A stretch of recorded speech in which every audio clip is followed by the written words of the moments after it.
Hello everyone and welcome to defence वाला। My name is Danish Zafar. आप मेरे साथ हैं शौर्या 2.0 और हम पढ़ने वाले हैं आज सेंटेंस रीअरेंजमेंट। तो भाई ये क्या टॉपिक है, क्या क्वेश्चंस हैं, आइए इसके बारे में जानते हैं। बच्चे इसे PQRS के नाम से भी जानते हैं और आप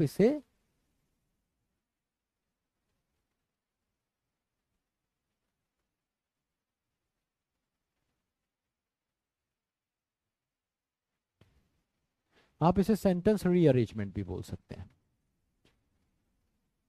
ठीक है, अब एक मज़ेदार बात यह है कि हमने लास्ट क्लासेस में अब तक क्या पढ़ा है।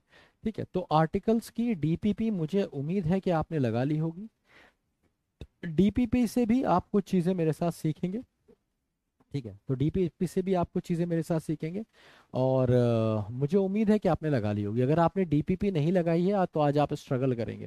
ठीक है, अगर आपने आर्टिकल की डीपीपी नहीं लगाई है तो हर एक पार्ट की डीपीपी लगाना ज़रूरी है। वीकली टेस्ट बहुत ज़्यादा इंपॉर्टेंट है और मंथली टेस्ट भी। अगर आपकी इनमें से कुछ भी चीज़ें छूटी हुई चल रही हैं तो ये आपका बैकलॉग ही चल रहा है।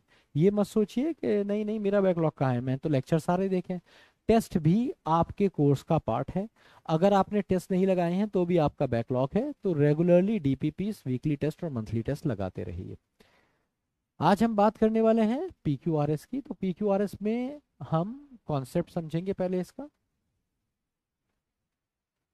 ठीक है, फिर इस पे अच्छा खासे क्वेश्चंस लगाएंगे, है ना। क्वेश्चंस को इस पे प्रैक्टिस करेंगे और लास्ट में हर दिन की तरह कुछ वोकेबलरी भी आज हम आपके साथ लगाने वाले हैं। ठीक। So are you ready for it, shall we गो।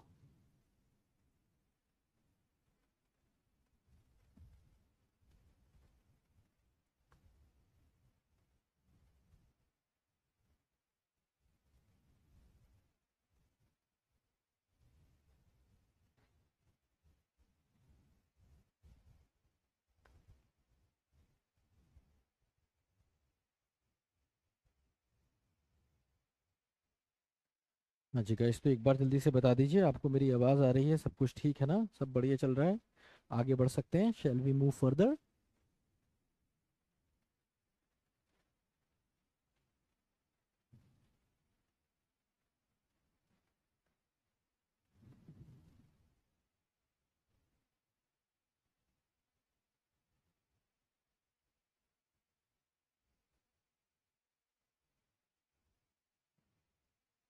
कुछ वॉइस में इशू है क्या?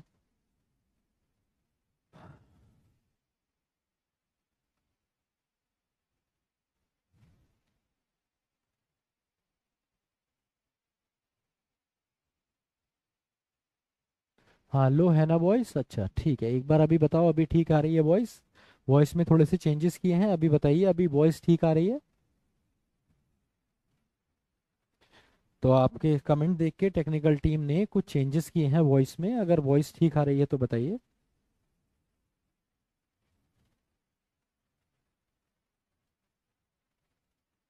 अच्छा, ऑल क्लियर, परफेक्ट। ठीक है, तो कुछ बच्चों को इशू है, अगर कुछ कुछ को परफेक्ट आवाज़ आ रही है तो इसका मतलब है वॉइस ठीक है। या तो आप हेडफोन का इस्तेमाल करिए, नहीं तो एक बार रिफ्रेश कर लीजिए।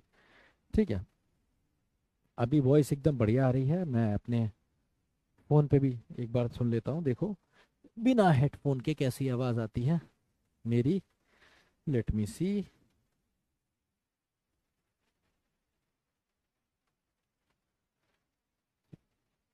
तो अभी मैं देख पा रहा हूँ।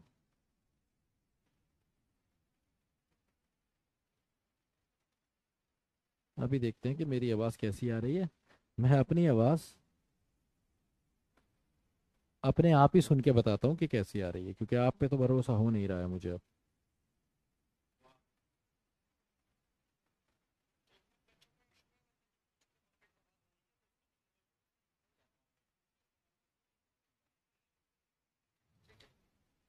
सही तो है।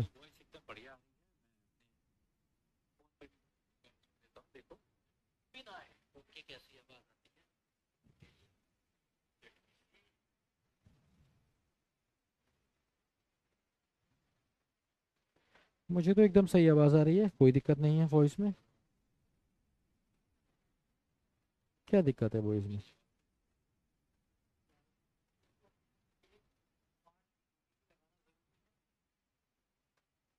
टेस्ट बहुत ज्यादा इंपॉर्टेंट है। सही तो है।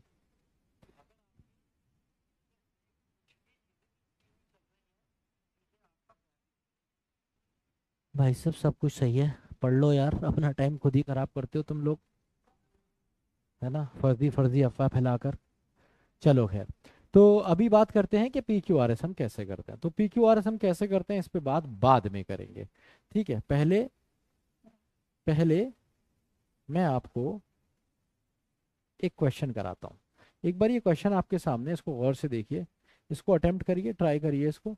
लेट्स सी, आपको मैं देता हूँ 45 मिनट से 30 सेकेंड भी वैसे काफ़ी है इसको करने के लिए। 45 सेकेंड्स देता हूँ।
हाँ भाई,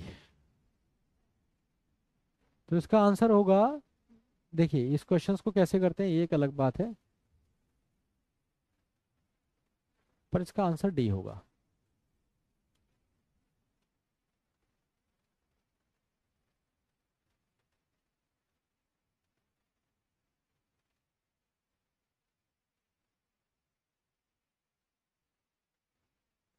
ठीक है, 62% ने दिया सही जवाब। अब एक को समझ लेते हैं कि ये करते कैसे हैं। ये क्वेश्चंस क्या है कि आप देखेंगे यहाँ पे 4 सेंटेंसेस दिए हुए हैं, 1, सेंटेंस 2, सेंटेंस 3 और सेंटेंस 4। अब ये जो 4 सेंटेंसेस हैं, इनको पता नहीं कि कौन सा पहला है, कौन सा दूसरा है, कौन सा तीसरा है, कौन सा चौथा है। तो कैसे पता करेंगे? तो हमारे पास 4 ऑप्शंस होते हैं, इन 4 में से कोई एक ऑप्शन सही होता है। कभी कभी 2 ऑप्शंस भी सही होते हैं और लॉजिकल मीनिंग दे रहे होते हैं, लेकिन आपको बेस्ट सेलेक्ट करना पड़ता है। बेस्ट किस बेसिस पे सेलेक्ट करना पड़ता है? वो बेसिस अगर हम जान लें तो हमें पी क्यू आर एस करना आ जाएंगे। तो वो बेसिस क्या होता है? वो बेसिस होता है राइटिंग स्किल्स। आज तक आपने रीडिंग स्किल्स के बारे में जाना है, आज आप जानेंगे राइटिंग स्किल्स। तो कभी भी अगर कोई चीज लिखी जाती है तो उसको लिखने का एक अंदाज होता है। और ये जितने भी reading comprehension, P Q R S या क्लोज टेस्ट होते हैं, ये किसी ना किसी राइटिंग से उठाए जाते हैं, किसी जर्नल से, किसी मैगजीन से, किसी न्यूज़पेपर से, किसी आर्टिकल से, किसी किताब से। तो राइटर राइटिंग स्किल्स का ध्यान करते हुए लिखते हैं। ठीक है, तो ध्यान क्या रखना होता है? तो सबसे पहली चीज क्या ध्यान रखनी है, याद रखिए कि अगर आपको कहीं भी कोई ईडियम दिख जाए, फ्रेज दिख जाए, मुहावरा, लोकोक्ति, फ्रेज, या कोई जर्नल सेइंग दिख जाए, कोई फैक्ट दिख जाए, तो याद रखिए ये कहीं ना कहीं फर्स्ट सेंटेंस होगा। अगर हमें सेंटेंस, पहला सेंटेंस पता चल जाए तो भी चीज़ें आसान हो जाती हैं, दूसरा पता चल जाए तो भी आसान हो जाती हैं। तो कुछ भी अगर हमें थोड़ा बहुत भी पता चलता है तो हमारे लिए चीज़ें आसान हो जाती हैं। तो सबसे पहले आप क्या देखेंगे वहां पे, कि आप देखेंगे भाई स्टार्टिंग सेंटेंस क्या है। तो जब आप स्टार्टिंग सेंटेंस ढूंढने जाएंगे तो याद रखिए, अगर आपको कोई ईडियम, फ्रेज या सेइंग दिखता है तो समझ लीजिए वो स्टार्टिंग सेंटेंस है ना? हो सकता है या फिर वो लास्ट में आएगा, दो में से एक ही बात है। दूसरी चीज, अगर वो स्टार्टिंग सेंटेंस नहीं है, अगर ईडियम फ्रेज नहीं है, तो कहीं ना कहीं वो थीम या सेंट्रल आइडिया बता रहा होगा। सबसे पहले आप क्या देखेंगे, स्टार्टिंग सेंटेंस। तो स्टार्टिंग सेंटेंस आपको कैसे पता चलेगा, स्टार्टिंग सेंटेंस आपको पता चलेगा किसी इडियम फ्रेज या सेइंग से, या फिर वो आपको पता चलेगा सेंट्रल आइडिया या थीम से। कहने का मतलब है स्टार्टिंग सेंटेंस इन दोनों में से कोई एक होगा। अब आप सोच रहे होंगे थीम क्या होती है। थीम का मतलब होता है मुद्दे की बात। जैसे फॉर एग्जाम्पल आप सब यहाँ पे क्यों हैं, मुद्दा क्या है, मुद्दा है एनडीए एग्जाम क्रैक करना। तो मुद्दा क्या है, मुद्दा क्या है, थीम। थीम होती है मुद्दा, सेंट्रल आइडिया जिसे आप कह सकते हैं, साइनोशॉर जिसे आप कह सकते हैं। तो इसे कहीं ना कहीं वो शुरू में इंट्रोड्यूस कर देगा ताकि आगे उस पर बात की जा सके अल्टीमेटली। जैसे आपने मान लीजिए किसी ने कहा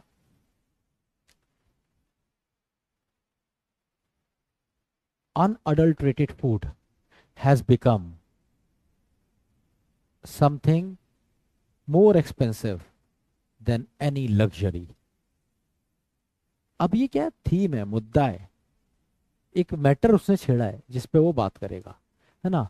अनअडल्ट्रेटेड फूड, या फिर उसने कहा terrorism is the root cause of economic slowdown. ये क्या है, एक मुद्दा है। तो ये इस तरह के सेंटेंसेस जो किसी चीज को बता रहे होंगे, दर्शा रहे होंगे, कंप्लीट बात कह रहे होंगे, कोई एक थॉट दे रहे होंगे, वो थीम या सेंट्रल आइडिया हो सकता है और वो शुरू में आता है। तो जो स्टार्टिंग सेंटेंसेस होंगे वो अक्सर कैसे होंगे, या तो ईडियम फ्रेज या सही होंगे, या फिर मुद्दे की बात सेंट्रल आइडिया कह रहे होंगे। ठीक है, इसके अलावा क्या हो सकता है, अगर कोई सवाल किया गया है, क्वेश्चन थ्रो किया गया है, ठीक है, तो वो भी कहीं ना कहीं आपको स्टार्टिंग पे मिल जाएगा। जैसे उसने पूछा is India indeed a democratic country, ठीक है, ऐसे करके। और आगे कहा if is it so, if it is so, if is it so then why the people are poor and the politicians are rich. तो ये इसने क्या किया, पहले एक सवाल छोड़ा, क्या सच में, सरकेस्टिकली इसने सवाल छोड़ा, क्या सच में भारत एक डेमोक्रेटिक देश है। तो अगर वो डेमोक्रेटिक देश है तो ये बताओ कि जनता गरीब क्यों है और नेता अमीर क्यों है। ठीक है, तो इसने एक सवाल छोड़ा। तो इस तरह की भी चीजें होती हैं, वो भी कहीं ना कहीं आपको स्टार्टिंग में ही मिल जाएंगी। ठीक है, तो इतनी बात आपको समझ में आ गई, स्टार्टिंग सेंटेंस समझ में आ गया, समझ आ गया, थम्स अप पीडब्ल्यू टाइगर दीजिए, डाउट है तो पूछ लीजिए।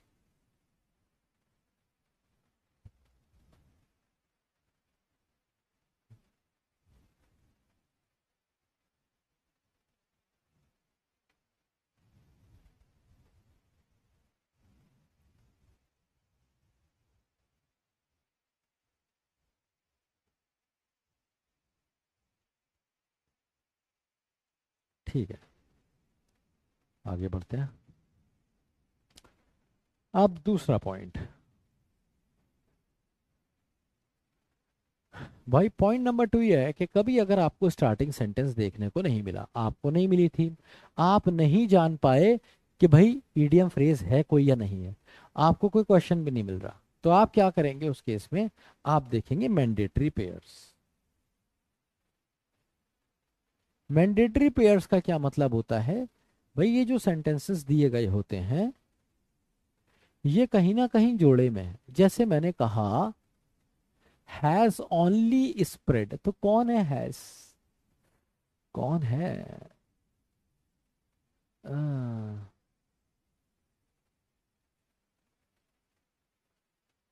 नहीं समझ में आया। तो मुझे क्या मिला, मुझे अधूरा सेंटेंस मिला। अब इस अधूरे सेंटेंस को पूरा करने के लिए मैं इसका पार्ट ढूंढूंगा। तो मैंने इसका पार्ट का ढूंढा, यहां ढूंढा, ये है it's cultivation has only spread. तो आर और पी मुझे एक मैंडेटरी पेयर मिल गया। जब मुझे आरपी मैंडेटरी पेयर मिला तो मैंने जहां जहां आरपी नहीं है उनको काट डाला, और इस तरीके से भी मेरा आंसर आ गया। या फिर मुझे एक और मैंडेटरी पेयर मिला, mango has been commercially cultivated कहाँ, in the Burma, in the Indo Burma Malayan region of South East Asia. तो क्यू और एस मुझे मैंडेटरी पेयर दिखा। यहां नहीं था क्यू एस, मैंने इसे काट दिया, यहां भी नहीं था इसे भी काट दिया, यहां भी नहीं था इसे भी काट दिया, और एक बार फिर से मेरे पास आंसर 4 आ गया। ठीक है। तो आपको एलिमिनेशन टेक्निक आप आगे जानेंगे इसके बारे में। फिलहाल मैंडेटरी पेयर क्या होता है, आपने बना लिया क्या देख के, आपने वर्ब देख के, है ना, हैज ओनली सिंगुलर और कल्टीवेटेड का, है ना, मैंगो की बात यहाँ पे, इसकी कल्टीवेशन की बात हो रही है, तो आपने वर्ब देख के बना लिया। यहाँ पे क्या देख के बनाया, है ना, प्रपोजिशन देख के बना लिया। तो यही मैं आपको बताने की कोशिश कर रहा हूँ कि जो मैंडेटरी पेयर होते हैं ये आप कई तरीके से बना सकते हैं, जैसे ग्रामर बेस्ड हो सकते हैं ये। आपने कंजंक्शन देख लिया, बट विपरीत बात कर रहा है, उससे आपको पता चल जाएगा। ठीक है, आपको कंजंक्शन नहीं मिला तो आपको कुछ और मिल गया, जैसे आपको मिल गया कोई प्रोनाउन मिल गया ही, आपको पता है पहले जिस बंदे की बात हुई थी ये उसी के लिए प्रोनाउन है, मैंडेटरी पेयर आप वहां से भी कनेक्ट कर सकते हैं। तो मल्टीपल तरीके हैं मैंडेटरी पेयर कनेक्ट करने के। तो आपने क्या किया, ग्रामर बेस्ड काम कर लिया। इसके बाद तो ग्रामर में कई सारी चीजें हो सकती हैं, आप प्रोनाउन दे सकते हैं, आप टेंस भी देख सकते हैं कि भाई प्रेजेंट पास्ट फ्यूचर किसकी बात पहले हो रही है ना, या फिर आपने कंजंक्शन देख लिया, और इससे बहुत हेल्प हो जाएगी आपकी। पर अगर ग्रामर बेस्ड आपको मैंडेटरी पेयर नहीं मिल रहे तो आप क्या करेंगे, आप देखेंगे नेगेटिव टू पॉजिटिव, या फिर पॉजिटिव टू नेगेटिव। इसका क्या मतलब है, एक राइटर दोनों में से किसी भी चीज को पहले कह सकता है अगर वो दो बातें कर रहा है, नेगेटिव और पॉजिटिव। तो वो चाहे तो पहले पॉजिटिव बात कर सकता है और चाहे तो पहले नेगेटिव भी कर सकता है, लेकिन जितनी बातें उसे नेगेटिव करनी है वो सब एक साथ आएंगी, और जितनी बातें उसे पॉजिटिव करनी है वो सब भी एक साथ आएंगी। जैसे जैसे मैंने कहा, India is a land of diversity, we are known for variety of cultures, for variety of religion, for variety of vegetation, for variety of food, and almost variety in everything। यहां तक सब कुछ पॉजिटिव चल रहा है, मैं बता रहा हूं कि इंडिया में बड़ी वैरायटी है हर चीज में। अब मैंने आगे कहा, how ever this variety have become an apple of Discord. यहां से गलत बात शुरू हो गई, नेगेटिव बात शुरू हो गई कि यही जो वैरायटी है ये एक झगड़े की झोपड़ी बन गई है, एप्पल ऑफ डिस्कॉर्ड बन गई है। एप्पल ऑफ डिस्कॉर्ड का क्या मतलब है, झगड़े की झोपड़ी, झगड़े की झोपड़ी बन गई है। People have started discriminating in the name of caste, religion, culture, and now even on eating habits. अब ये दूसरी नेगेटिव बात मैंने कही। तो दूसरी नेगेटिव बात मैंने क्या कही कि लोगों ने मतभेद करना शुरू कर दिया है धर्म के आधार पे, रंग के आधार पे, अब तो खाने की चीजों के आधार पे भी लोग एक दूसरे से क्या करते हैं, फर्क करते हैं। तो ये दोनों नेगेटिव बातें थी। अब मैंने क्या किया, जितनी पॉजिटिव बातें थी सारी एक साथ कही, इसलिए याद रखिए जितनी पॉजिटिव बातें आएंगी सब एक साथ आएंगी, जितनी नेगेटिव बातें आएंगी वो एक साथ आएंगी। अब ये हो सकता है पहले वो नेगेटिव कह दे, मैं ये भी कह सकता हूं कि इंडिया में एक बहुत बड़ा झगड़ा है और वो है वैरायटी, और वैरायटी के आधार पे बहुत सारे दंगे होते हैं, लड़ाइयाँ होती हैं, इनफैक्ट पॉलिटिक्स भी हो जाती है। अब मैंने आगे कहा, लेकिन वैरायटी एक खूबसूरत चीज होती है, जब आपके पास वैरायटी होती है आप कभी बोर नहीं होते। इंडिया एक ऐसा देश है जो एक ही देश के अंदर 26-27 देश हैं, क्योंकि हर जगह का कल्चर अलग है। इतने सारे खाने हैं कि आप जिंदगी भर भी खाएंगे तो आप बोर नहीं हो सकते हैं।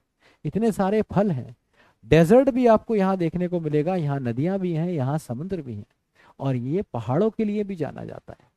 तो मेरा देश बहुत सुंदर है, इसमें इतनी वैरायटी है, पर कुछ लोग लड़ गए इसी वैरायटी पे। तो ये क्या चीज हो गई, मैंने पहले नेगेटिव बातें कह दी और बाद में पॉजिटिव कह दी।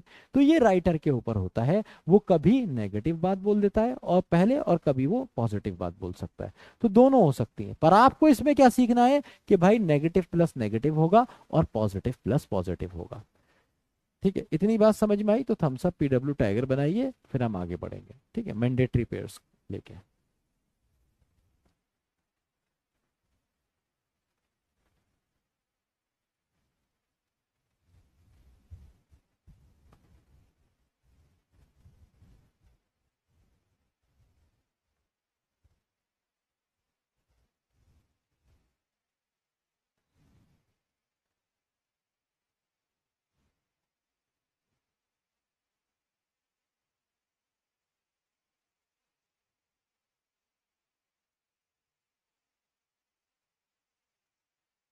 चलो भाई, तो नेगेटिव टू पॉजिटिव या पॉजिटिव नेगेटिव कैसे भी जा सकता है।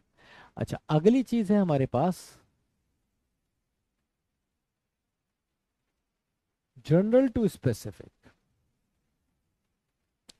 या फिर स्पेसिफिक टू जनरल। तो राइटर ऐसे भी करता है कि पहले उसने कोई जनरल बात कही और फिर वो किसी स्पेसिफिक बात पे जाए, या इसका उल्टा भी कर सकता है कि पहले वो स्पेसिफिक बात कहे और उसके बाद फिर वो किसी जनरल बात पे जाए। जैसे, हाँ, जैसे मैं कहूं, the world is a corrupt place now. Super powers like Russia, Japan, China and America are corrupt countries. It doesn't matter how much resources they have, their greed is not satiated. India is also one of the most corrupt countries in the world. We cannot say that India has a single department which is not corrupt. अब ये क्या हो गया, ये हो गया कौन सा, जनरल टू स्पेसिफिक। पहले मैंने जनरल बात करी, पूरी दुनिया की बात करी, दुनिया की सारी पावरफुल कंट्रीज की बात करी और मैंने कहा कि वो करप्ट है, और फिर मैंने कहा इंडिया भी एक करप्ट देशों में ही आता है। ठीक है, तो मैंने जनरल टू स्पेसिफिक बात करी, ये वाली बात करी, पर जनरल के सारे सेंटेंस एक साथ आए और स्पेसिफिक के सारे सेंटेंस एक साथ आए। मैं इसका उल्टा भी कह सकता था, मैं ये भी कह सकता था India is one of the most corrupt countries in the world. We do not have a single department to which we can call, which we can say is not corrupt. Every single department is corrupt. However, not only India, the world has become a corrupt place. The countries like America, China, Russia, and Japan are also suffering from corruption. Are also suffering from this disease called corruption. तो ये क्या हो गया, अब मैंने पहले specifically India की बात करी और फिर जनरल बात कर दी। तो आप कैसे भी जा सकते हैं, जनरल टू स्पेसिफिक भी, स्पेसिफिक टू जनरल भी। पॉइंट ये है कि आपको सारा समझ में आना चाहिए, जनरल का एक साथ आएगा और स्पेसिफिक का एक साथ आएगा। क्लियर है, थम्स अप पीडब्ल्यू टैगर बनाइए, डाउट है तो पूछ लीजिए, अगला पॉइंट पढ़ाऊंगा जल्दी जल्दी फटाफट।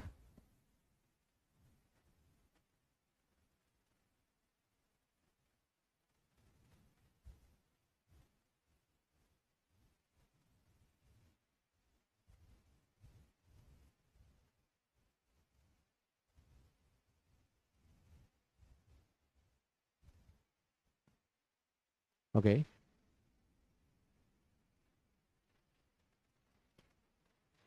तो मैंने आपको बताया कि आप किस तरीके से मैंडेटरी पेयर्स देख सकते हैं, नेगेटिव पॉजिटिव कर सकते हैं, जनरल टू स्पेसिफिक कर सकते हैं, स्पेसिफिक टू जनरल कर सकते हैं। और अगर आपको ये सब भी बढ़िया से आ गया है ना, अब आप मान लो कोई क्वेश्चन ऐसा फंस गया कि इनमें से कुछ समझ में ही नहीं आ रहा, ना इडियम फ्रेज मिल रहा, ना स्टार्टिंग सेंटेंस मिल रहा, ना मैंडेटरी पेयर मिल रहा, जनरल टू स्पेसिफिक भी नहीं मिल रहा, ठीक है, तो आपका जो लास्ट रिजॉर्ट होता है वो होता है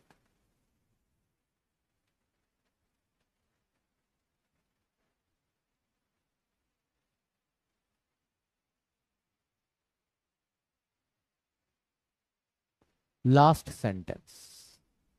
लास्ट सेंटेंस मिल जाएगा आपको। तो जो लास्ट सेंटेंस होता है ना, वो हमेशा कंक्लूजन होता है। ठीक है, इसमें अक्सर वो अपनी ओपिनियन भी दे सकता है। तो ये अक्सर आपको कोई ईडियम, ओपिनियन, कोई फ्रेज, ऐसा कुछ भी मिल सकता है ये। तो ये फर्स्ट सेंटेंस जैसा ही होता है। क्यों? क्योंकि ये कहीं ना कहीं कंक्लूड कर रहा होता है। तो जिस बात की बात वो कर रहा होगा, उस बात को वो या तो शुरू में कह के और एक्सप्लेन कर देगा। कहने का मतलब है, उसने कहा honesty is the best policy, is the best policy. ठीक है, या उसने कहा terrorism is the root cause of economic slow down. अब उसने इस चीज को डिस्कस करना शुरू किया, तो अगर उसने उस चीज को डिस्कस करना शुरू किया है तो ये सेंटेंस शुरू में आ जाएगा। अगर उसने किसी चीज को डिस्कस किया है और फिर कंक्लूड किया कि terrorism is the root cause of economic slow down, तो ये क्या हो जाएगा, ये कंक्लूजन हो जाएगा। तो आपको हमेशा ये देखना है कि इडियम फ्रेज भी हो सकता है लास्ट सेंटेंस, ओपिनियन भी हो सकती है और फ्रेज भी हो सकती है। तो कहीं ना कहीं जो लास्ट सेंटेंस होता है वो कंक्लूजन ही होता है ना। तो ये वाली बात आपको समझ में आ गई। तो जल्दी से थम्स अप पीडब्ल्यू टाइगर, और लास्ट सेंटेंस लास्ट चीज मैं आपको बता के, तरीका बता के, और फिर सीधे क्वेश्चंस पे चलते हैं जल्दी से फटाफट।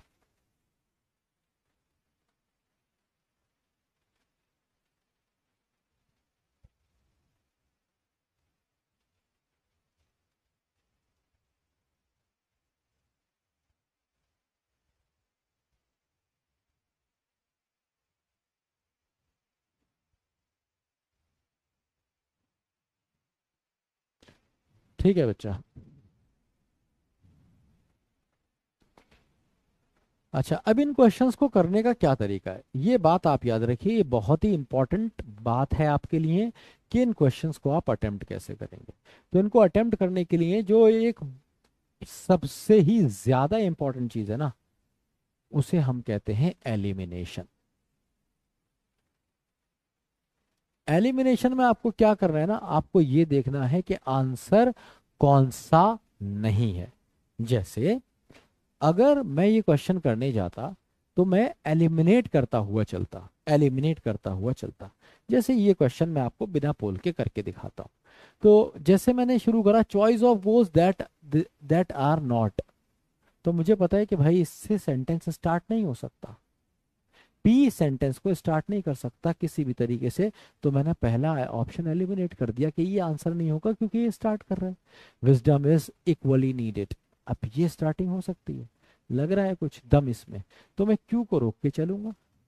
पी पे आया, only beneficent and also attainable, R से तो वैसे भी स्टार्टिंग नहीं हो सकती, ये क्या बात हुई, ओनली बेनिफिशियल। तो भाई मैंने इसको काट डाला, समझ रहे हो। अब पी मैं पहले ही काट चुका हूँ, चॉइस ऑफ गोज, तो अब मैं कंफ्यूज हो गया, कहीं ऐसा तो नहीं कमबख्त ये ठीक हो। तो मैं पढ़ लेता हूँ, choice of goals that are not wisdom is equally, नहीं आ रहा, कुछ मतलब नहीं आ रहा इन दोनों को साथ में पढ़ के। जब इन दोनों को साथ में पढ़ोगे कोई मतलब नहीं आ रहा, तो मैंने क्या करा, मैंने इसको भी काट डाला, सॉरी इसको भी काट डाला, क्योंकि कोई मतलब नहीं आ रहा पढ़ के। तो पी वाला ऑप्शन तो पहले, अब पी एस भी एक बार पढ़ लेता हूँ क्योंकि डाउट हो गया था ना मुझे कि, तो पी एस पढ़ा मैंने, choice of goals that are not only beneficent, नहीं that are not in private life, ये क्या बात हुई, प्राइवेट लाइफ में चॉइस ऑफ गोल पता नहीं क्या कह रहा है ना। तो ये तीनों के तीनों मुझे समझ में नहीं आया, तो आंसर कौन सा हो जाएगा, बी, यही बचा। एलिमिनेशन से क्वेश्चन हो गया, बस मैं ये काटता रहा कि कौन सा क्वेश्चन नहीं, कौन सा आंसर नहीं है। बस मैं ये आंसर नहीं ढूंढ रहा था, मैं ढूंढ रहा था कौन सा नहीं है, कौन सा नहीं हो सकता, और मैं कहाँ पहुंचा, वहां पे कि जो हो सकता है। याद रखिए, तो इन क्वेश्चंस को हमेशा ऐसे करना है, टफ से टफ क्वेश्चन क्वेश्चन आप आसानी से कर लेंगे अगर एलिमिनेशन टेक्निक से जाएंगे।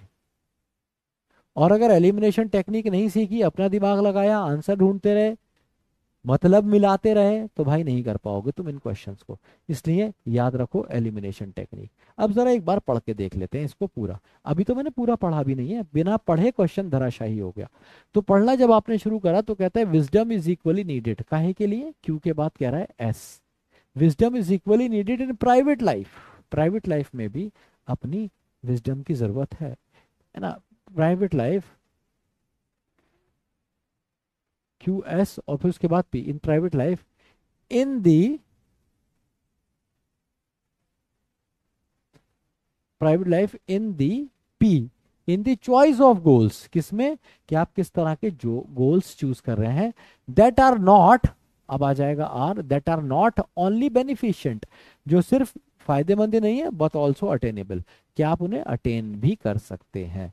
तो यार देखो कितना बढ़िया मीनिंग निकल के आया कि भाई प्राइवेट लाइफ में भी ये बड़ा ज़रूरी है कि आप दिमाग का इस्तेमाल करें, आप कौन से गोल्स चूज करें, ऐसे गोल्स चूज करें जो जिससे फायदा तो हो, पर कहीं ना कहीं आप उसे गोल को पा भी सकते हो। तो B is the correct answer. Clear हो गया।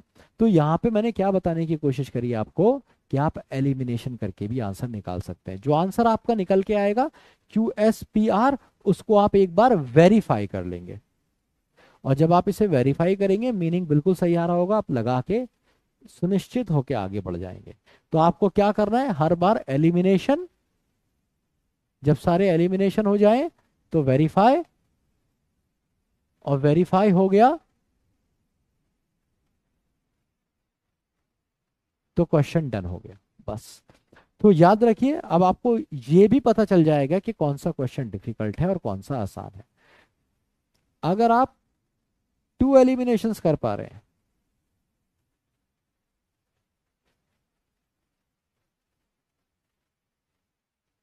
अगर आप 2 एलिमिनेशंस कर पा रहे हैं, तो याद रखिए क्वेश्चन कैसा है, इजी है। क्योंकि अब दो ही बने हैं, दो में से एक देख लो, थोड़ा सा दिमाग लगा लो, हो जाएगा, डूएबल होगा। अगर आप कर पा रहे हैं 1 एलिमिनेशन, तो ध्यान रखो क्वेश्चन डिफिकल्ट है। ये तुम्हारा ये तुम्हारा नेगेटिव करवा सकता है। अगर एक एलिमिनेट कर पा रहे हो तो ध्यान से जाना क्वेश्चन डिफिकल्ट है, ठीक है। और इसको पहले एक और एलिमिनेट करो, तब तुम्हारे लिए आसान बनेगा, अभी क्वेश्चन डिफिकल्ट है। और अगर कुछ भी एलिमिनेट नहीं कर पा रहे हो, एक भी ऑप्शन एलिमिनेट नहीं कर पा रहे हो, तो डोंट अटेम्प्ट, इसे अटेम्प्ट ही मत करो,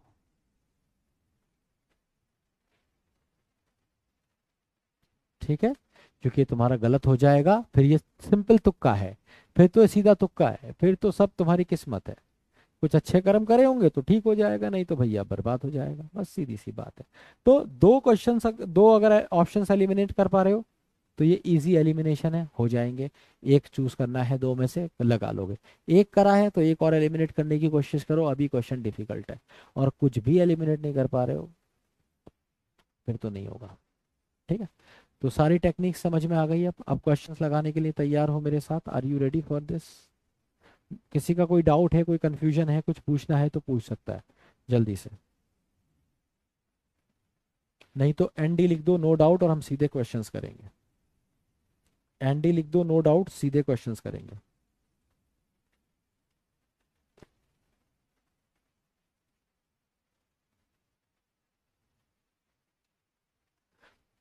कोई पूछ रहा है PQRS का वेटेज, तो ये 10 क्वेश्चंस आ जाते हैं आपके एग्जाम में, कभी कभी 5 भी आ जाते हैं, 5 to 10 क्वेश्चंस आते हैं अगर आते हैं तो, और कभी कभी ये नहीं भी आते हैं, ठीक है। तो अगर आ गए तो 5 क्वेश्चन है, अब देख लो भैया, तुम्हारी मर्जी है।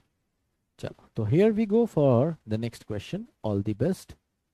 45 सेकेंड शुरू में दे रहा हूँ, बाद में कम कर दूंगा टाइम।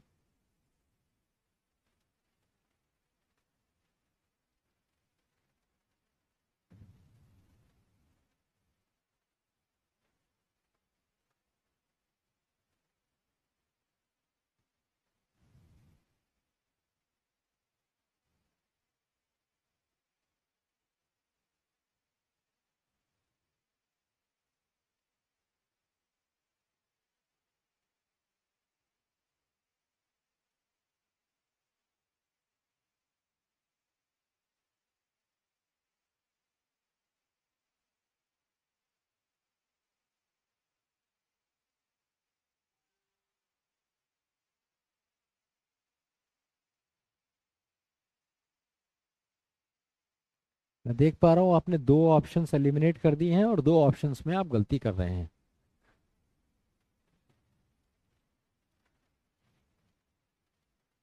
हाँ जी, तो आंसर हो जाएगा इसका C, QSRP। आधे बच्चों ने सही किया, आधे बच्चों ने गलत किया, तो आइए एक बार इसको समझ लेते हैं। देखिए, यहाँ पे क्या कहा जा रहा है कि it had been umpteen years since we had seen each other. तो हमने एक दूसरे को नहीं देखा, तो हम कौन, अभी नहीं पता कि हम कौन है। तो इसलिए पी से स्टार्टिंग नहीं हो सकती है, आप इसे काट दीजिए।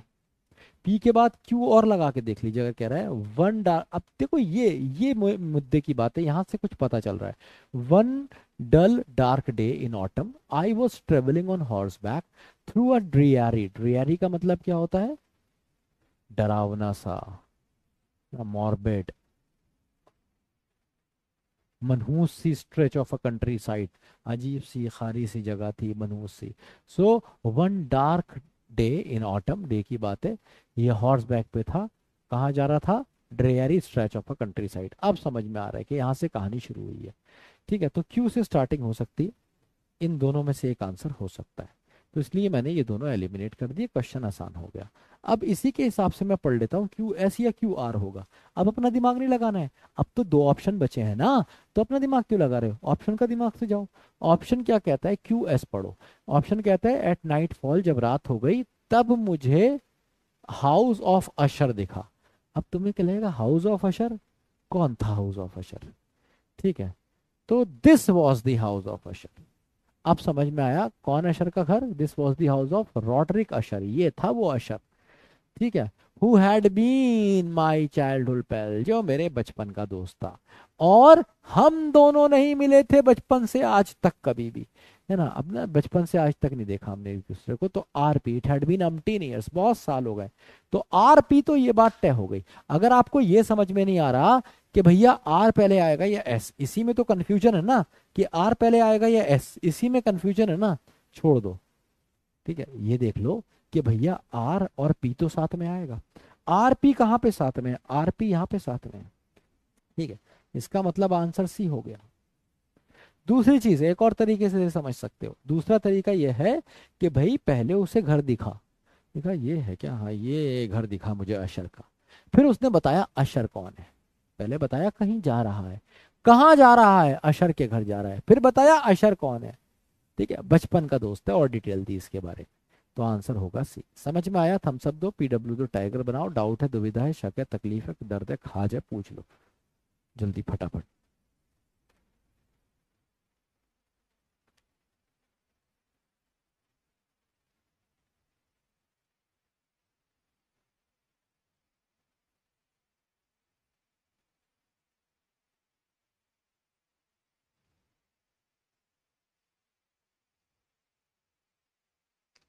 नेक्स्ट क्वेश्चन, दिमाग लगाया करना, ये क्वेश्चन पटकी मारेगा।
देखो भाई, यहाँ पे क्या कह रहा है, यहाँ पे स्टार्टिंग समझ में नहीं आ रही, ठीक है, लेकिन ये तो बात समझ में आ रही है, ये वाली बात, एक मैंडेटरी पेयर हमें मिल रहा है। ये कह रहा है स्टार्टिंग या तो एस से होगी, ये लपंका वाले से, या फिर क्यू से होगी। ठीक है, और ये दोनों बातें हमें पता चल गई। इसके अलावा एक मैंडेटरी पेयर हमें दिखा, कह रहे अकॉर्डिंग टू वेरियस एस्टिमेट्स, अगर अलग अलग एस्टिमेट्स देखें तो 1942 से लेके 1944 में there were approximately 400 victims of this practice. अभी पता नहीं कौन सी प्रैक्टिस, 4000 विक्टिम्स हुआ करते थे रोजाना, वॉर्स एक जगह है सिर्फ वहीं पे, with numbers on some day reaching several thousand, और किसी किसी दिन तो वो हजारों में पहुंच गए थे नंबर। तो कब पहुंचे हजारों में? यहां उसने एग्जाम्पल दिया, फॉर एग्जाम्पल 19 सितंबर 1942, यहाँ पे भी क्या कह रहा है, 1942 से 1944 के बीच में। यहाँ पे जब 1942 लगभग खत्म हो रहा है, सितंबर का महीना चल रहा है, सॉरी, लास्ट क्वार्टर में, है ना। तो on September 19 for 1942, close to 3,000 men and women were transported by the train to Germany. They had been caught in the massive rounds up all over Warsaw. देखो वॉर्सो की बात हो रही थी, वॉर्सो की बात है द प्रीवियस 2 days। तो अल्टीमेटली आपको पता चल गया कि पी और आर दो मैंडेटरी पेयर, एक मैंडेटरी पेयर है। तो अब कम से कम आप पी आर ढूंढ सकते हैं। तो पी आर आपको यहां मिल गया, आर पी नहीं, पी आर चाहिए भाई, आर पी नहीं चाहिए। पी आर आपको यहां पे मिल गया ना, दो जगह मैंडेटरी पेयर आपको मिल गया। पी आर नहीं है, ये आर पी है, तो ये भी गलत हो गया। तो अल्टीमेटली आपके पास अब ये बात तय हो गई कि क्यू से स्टार्टिंग होगी। तो क्यू से स्टार्ट कर देते हैं। एक कॉमन जर्नल प्रैक्टिस है जो पोलैंड में होती थी, जहां पे सिटीजन्स को राउंड अप किया जाता था स्ट्रीट पे, पॉलिश सिटीज की, शानदार शानदार शहर में ऐसे किया जाता था। तो क्यू से स्टार्टिंग हो गई। अब क्यू के बाद आप एस लगाएंगे या पी लगाएंगे। तो एस कहता है द टर्म लकाम्पा लपांका कैरिड अ सार्डोनिक कॉन्नोटेशन। सार्डोनिक का मतलब होता है इस पे हंसी आए, है ना। ये तो ऐसा लग रहा है जैसे बच्चों को इकट्ठा करते हैं, लपांका करते हैं उनका, है ना। बच्चों का गेम हुआ करता था, इसका मतलब होता था टैग। ठीक है, टैग लगाना है किसी के ऊपर, तो ऐसे बच्चों के साथ किया जाता था। तो ये यहाँ पे आएगा, या फिर एस के बाद पी, पी पी पी कहाँ गया, पी रहा ये, अकॉर्डिंग टू वेरियस एस्टिमेट्स। ठीक है, तो अब पॉइंट ये है कि आप इसे कहाँ पे लगाएंगे। तो इसकी इसकी जो पोजीशन है ना, वो यहाँ पे ज्यादा बढ़िया है। ठीक है, कैसे कि आपने पहले क्यू वाली बात कही, जर्मन प्रैक्टिस के बारे में बताया, फिर आपने बताया सीधे लपांका के बारे में, कि भाई ये ऐसी प्रैक्टिस है जैसे लपांका खेला जाता था कभी। ठीक है, बच्चे जैसे लपांका टैग लगाने वाले एक गेम खेलते थे ना, लोगों को इकट्ठा करने वाला। क्यू एस साथ में आया। अब पी आर बिल्कुल सही सेट होके आ रहा है कि भाई 400-400 को भी एक दिन में इकट्ठे करते थे, और कहीं कहीं तो 3-3 हजार भी हो जाते थे। ये रहा एग्जाम्पल। तो पी आर एकदम सेट हो गया यहाँ पे। अब यहाँ पे आपने क्यू पी आर करके लास्ट में एस कर दिया। ठीक है, तो ये क्या कह रहा है, द टर्म लपांका carried a sardonic connotation from the word's earlier use. अब यहाँ पे ना इसको इतना सीरियस करने के बाद आप इसको यहाँ पे बेसिकली सार्डोनिक नहीं कर सकते, क्योंकि यहाँ पे इसने एंड कैसे किया है, Germany that had been caught in the massive rounds up, 2 दिन पहले। तो आप इसको फिर सीरियस नहीं कर सकते, इसलिए आपका आंसर हो जाएगा सी। क्लियर हो गया ये वाला? आपको 25-25% लगाया था सबने, सारे ऑप्शन को 25-25% लगा दिया था। क्वेश्चन क्लियर हुआ आपको? जल्दी से बताइए, अबे चैट तो खुली है। रीडिंग टाइम इंक्रीज कर दूं? ठीक है, इंक्रीज कर दूंगा।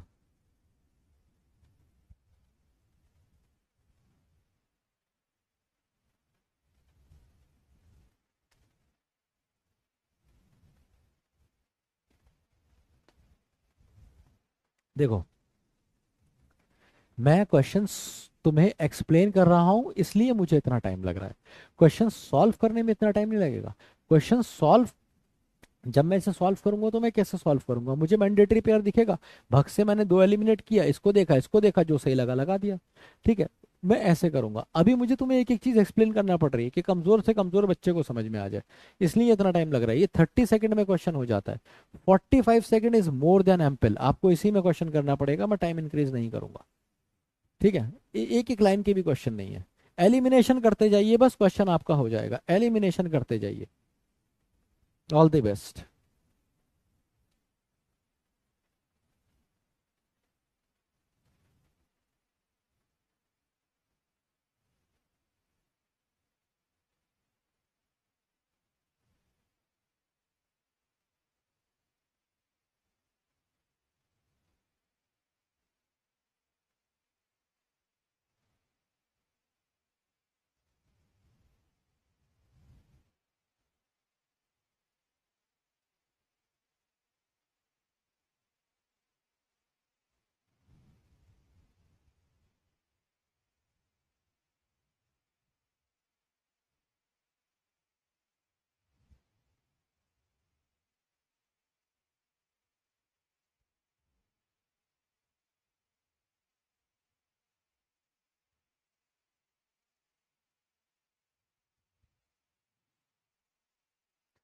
अब देखिए ये क्वेश्चन सेकंड्स में खत्म हो जाएगा। पी से स्टार्टिंग नहीं होगी क्योंकि कह रहा है फ्रस्ट्रेशन जो है, पता नहीं क्या बात कह रहे हैं, समझ में नहीं आ रही।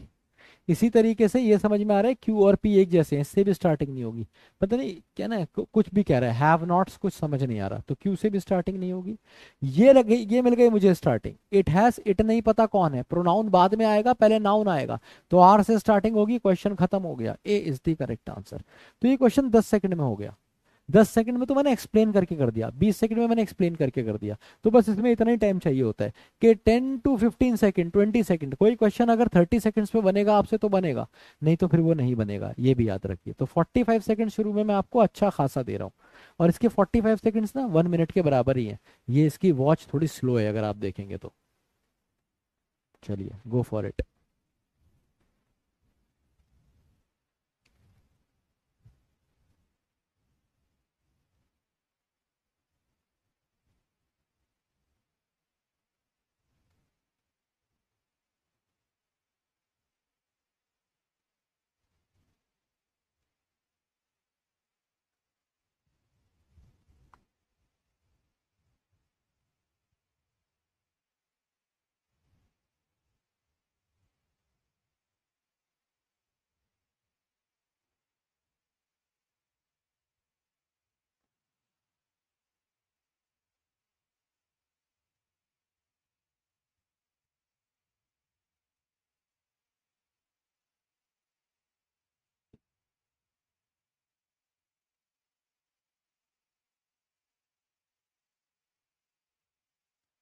अब देखो ये कह रहा है it tells us to be up, तो it tells us to be up, तो इट कौन है हमें नहीं पता ना यार, तो ये नहीं पता, तो डी स्टार्टिंग नहीं हो सकती। ऐसी ही हैज रिटन, तो क्यू से भी स्टार्टिंग नहीं हो सकती, ही हमें नहीं पता है कौन है।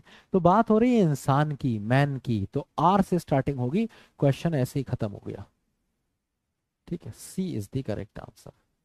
सही जा रहे हो भाई, सही जा रहे हो भाई, समझ में आ रहा है ना, डाउट हो तो पूछते रहना। अगला क्वेश्चन ऐसे ही करते जाओ।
तो भाई आंसर हो जाएगा इसमें सी। देखिए जरा कितनों ने दिया सही जवाब। आ गए भाई, थोड़े थोड़े क्वेश्चन करना, ये समझ में आया। डाउट है तो आप पूछते रहिए। देखो कितना आसान क्वेश्चन था ये। बट से स्टार्टिंग होगी नहीं, ये काट डाला। P, it was his first, कौन है हिज, किसकी जर्नी है, क्यू से भी स्टार्टिंग नहीं होगी, आर से स्टार्टिंग हो जाएगी। मोहनलाल की ट्रेन लेट थी जब वो कलकत्ता पहुंचा, है ना, मिडनाइट में, आधी रात का समय था। वो पहली बार उस शहर में आया था, कौन से शहर में, दा सिटी कह रहा है, पढ़ा था ना कर आर्टिकल में, स्पेसिफिक सिटी कौन सी, कलकत्ता की बात हो रही है भाई। आर क्यू मैंडेटरी पेयर हो गए, यहां मिला तुम्हें आर क्यू। उसके बाद उसने सोचा कि मैं क्या करता हूँ, कहाँ जाऊंगा, शोल्ट्री चला जाता हूँ, मतलब धर्मशाला या इस तरह की जगह जहाँ पे फ्री में आप रह सकते हैं, तो वहां जाके रह लेता हूँ। लेकिन उसे पता नहीं था, है ना, he did not know how to find one at that are. अब रात को इतनी देर में कैसे हम ढूंढे, तो आर क्यू एस पी यही मैंडेटरी पेयर होगा। समझ में आ गया तो थम्स अप दीजिए, डाउट है तो पूछ लीजिए जल्दी जल्दी।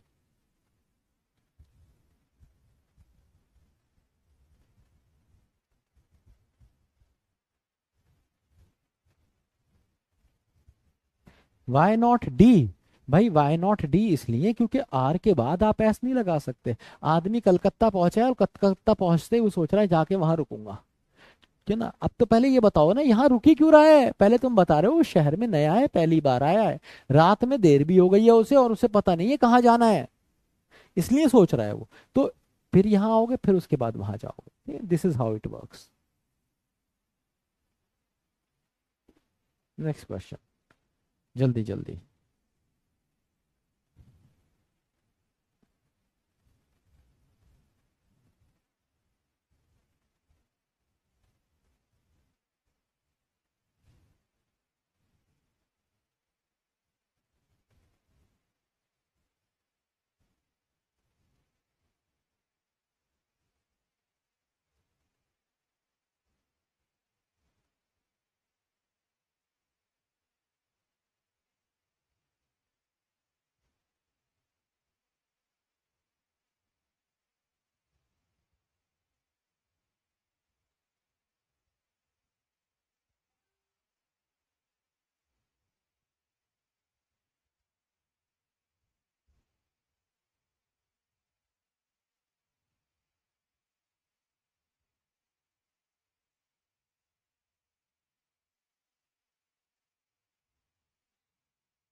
अब देखो, पी से स्टार्टिंग नहीं हो सकती, एंड स्लोली, बेकार का ही ऑप्शन था, भग से काट दिया। दूसरा, if you transform your energy positively it naturally becomes compassion and love. तो ये सेइंग, ईडियम, फ्रेज, कुछ भी कह सकते हो उसे, मुहावरा, लोकोक्ति, ये स्ट्रॉन्ग पॉइंट है। Once you are experimentalling, once you are, एक बार तुम एक्सपेरिमेंट करोगे part of something, then nobody, भाई ये आंसर नहीं होगा। ये तो कंक्लूजन है, ये मुद्दे की बात है, इससे तुम्हारा देखो सब कुछ सही हो जाएगा। अभी देखो 26, देखो कैसे। भाई B is the correct answer. Q से स्टार्टिंग होगी, if you transform your energy positively, अगर तुम अपनी एनर्जी को पॉजिटिवली ट्रांसफॉर्म करते हो तो ये तुम्हारे लिए कंपैशन और लव बन जाती है। फॉर एग्जाम्पल, मैं अपनी सारी एनर्जी लगाता हूँ मार्शल आर्ट्स, तो एक दिन क्या होगा, मैं दिन भर यही करूंगा तो मुझे प्यार हो जाएगा, उससे मेरा कंपैशन बन जाएगा। ठीक है, इसके बाद ये कह रहा है भाई पी लगा दो। पी कहता है and slowly you reach the Pinnacle of self awareness, और हल्के हल्के जब तुम ये करते जाओगे तो तुम सेल्फ अवेयर हो जाओगे, तुम्हें अपने बारे में सब कुछ पता होगा, सेल्फ अवेयर हो जाओगे। Experiencing a unity with all life, और जितनी भी लाइफ है तुम्हारे आसपास वो सब तुम्हें एक ही लगेगी, तुम उससे अपने आप को जुड़ा हुआ महसूस करोगे। ये कब करोगे, जब तुम अपनी एनर्जी को पॉजिटिवली और नेचुरली कंपैशन और लव बनाओगे तब। तो क्यू और पी मैंडेटरी पेयर हैं, बड़े बढ़िया भी लग रहे हैं। आर में वंस, अब क्या हुआ, तुमने यूनिटी में आ गए, पूरी लाइफ को एक मान लिया। अब पी और आर मैंडेटरी पेयर हैं, क्योंकि ये कह रहा है once you experientially are a part of everything, जब तुम एक्सपेरिमेंट कर पाओगे कि हाँ, एक्सपीरियंस कर पाओगे इस चीज को कि हाँ तुम हर एक चीज का पार्ट हो, जो बात इसने यहाँ पे कही उसी को यहाँ कंटिन्यू किया, फिर किसी को भी जरूरत नहीं है तुम्हें मोरालिटी सिखाने की, ना कि मॉरल्स क्या होते हैं। Then you can do something to improve the situation, ना तो तुम कुछ कर सकते हो सिचुएशन को बेहतर करने के लिए, और वो भी बिना गुस्सा करे, है ना। तो सीधी सी बात है, यही आंसर होगा बी। क्लियर है, थम्स अप दीजिए, डाउट है तो पूछ लीजिए, आसान था ये। अगला क्वेश्चन।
हाँ भाई, तो देखो एक मैंडेटरी पेयर हमें यहाँ पे मिलता है, क्या Swami Dayanand Saraswati is remembered with reverence, उन्हें सम्मान के साथ याद रखा जाता है और प्यार के साथ, अफेक्शन मतलब लव के साथ, जो सोशल रिफॉर्मर्स है उनके बीच 19वीं सेंचुरी के। तो उन्होंने काम क्या किया था, ये ही सिर्फ एक ही आदमी के लिए आ सकता है, इसी की बात हुई है, वो है Swami Dayanand Saraswati. So he raised his voice against idol worship, उन्होंने मूर्ति पूजन के खिलाफ आवाज उठाई थी। तो आर और पी एक मैंडेटरी पेयर मिले हमें।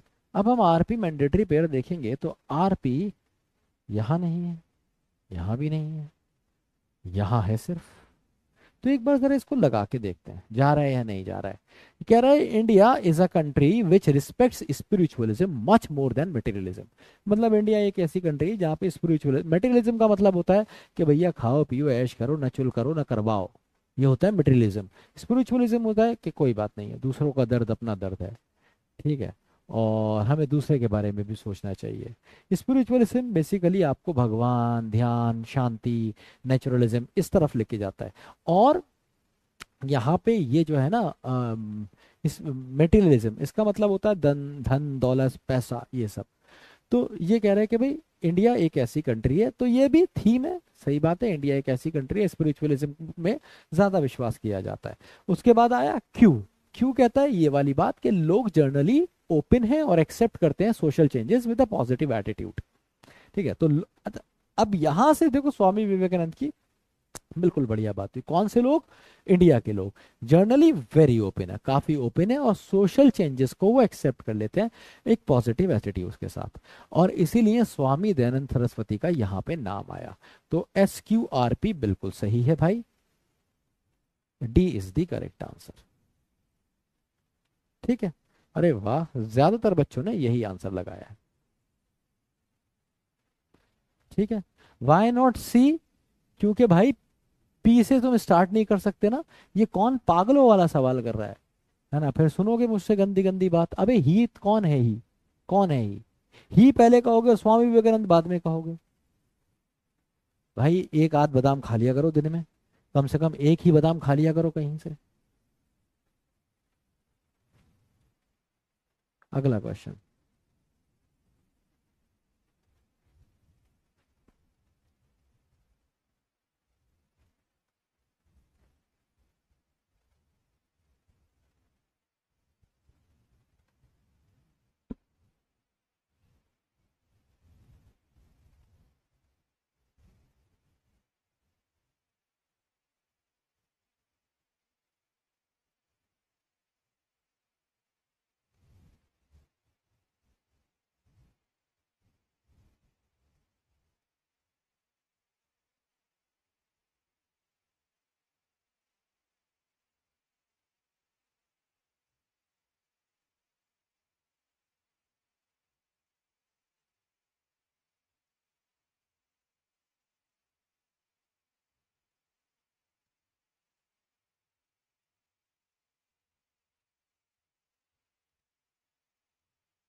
अब गलत कर दिया, लेकिन फिर भी आप देख रहे हैं सबसे ज्यादा जिन बच्चों ने सही आंसर दिया है उन्होंने, मतलब जिनको ये आ गया है वो सही आंसर कर रहे हैं, थोड़े बच्चे हैं।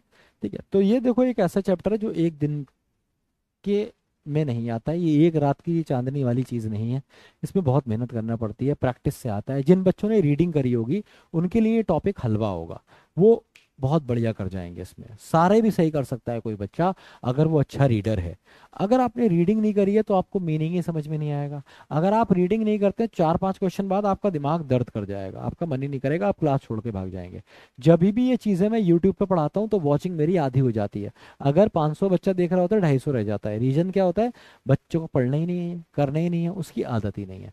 ठीक है, और एनडीए को क्या चाहिए, ऐसा बच्चा जो बहुत ज्यादा रीड कर सकता हो। तो ये रीडिंग बेस्ड है बेसिकली। अच्छा, तो अब देखो यहाँ पे फॉर, देखो कितनी जल्दी ये क्वेश्चन खत्म हो जाएगा, फॉर से स्टार्टिंग नहीं होगी तो पी आंसर नहीं हो सकता। दूसरा, so the need of the R, Q को भी भूल जाइए। अब when we talk investing in education, ये मुद्दे की बात है। When we talk investing in education a question raises कि भैया कैसी एजुकेशन, कैसे, तो ये अब ये बता भी रहे कैसी चाहिए हमें। चाहिए, हमारा एम क्या है कि हम एक अमीर सोसाइटी ही नहीं, एक इगैलिटेरियन सोसाइटी भी बनाए जो लोगों का भला सोचे, ह्यूमैनिटी हो, जिसके अंदर कंपैशन हो, ऐसी समाज बनाए। तो हमें पता चल गया आर एस मैंडेटरी पेयर है, आर एस कहीं नहीं है, सिर्फ यहीं पे है, क्वेश्चन खत्म हो गया। फिर भी इसको पूरा पढ़ लेते हैं। पी में बता रहा है इसके लिए, ऐसी समाज बनाने के लिए हमें चाहिए ऐसे लोग जिनके अंदर हाई स्किल्स हो, सिर्फ हाई स्किल्स ही नहीं हो बट हाई वैल्यूज भी हो। जब वैल्यूज होंगी तभी तो तुम्हारे अंदर कंपैशन आएगा, तभी तो तुम्हारे अंदर इगैलिटेरियन सोसाइटी। और मैं यही चीज मैं तुम्हें क्लास में बोलता हूँ, ठीक है, कि भैया पढ़ते रहो, सीखते रहो, जिंदगी में उतारते रहो, नहीं तो समाज बेकार हो जाएगा, तुम तो वैसे ही सड़ जाओगे। ठीक है, तो क्या है, वैल्यूज एज वेल। और फिर लास्ट में वो क्या कह रहा है, लास्ट में कह रहा है so the need of the R, इसलिए अभी हमें किस चीज की जरूरत है, सिर्फ स्किल बेस्ड एजुकेशन की जरूरत नहीं है, सिर्फ ऐसी एजुकेशन नहीं जो तुम्हें डॉक्टर, इंजीनियर, ठीक है, या कुछ भी बनाए, but also value inspired and value based education, ऐसी कि भाई डॉक्टर इंजीनियर बन के तुम करो क्या, है ना। जो बड़े बड़े टेररिस्ट हैं वो बहुत हाईटेक हैं, तुम्हें पता है ना, ये लोग बहुत हाईटेक हैं, तो पढ़ लिख के भी हाईटेक होके भी क्या रहे, वो टेररिस्ट बने। तो ये होता है कि अगर आप वैल्यूज इनकलकेट नहीं करते, तो क्यू लास्ट में आएगा, बिल्कुल सही है, D is the correct answer. Clear. अब ए क्यों नहीं होगा, ए इसलिए नहीं होगा कि हम एस से स्टार्टिंग नहीं कर सकते, ये मुद्दा है एजुकेशन का, हम बात कर रहे हैं इसकी, ये थीम है सेंटेंस की, एस से स्टार्टिंग नहीं होगी।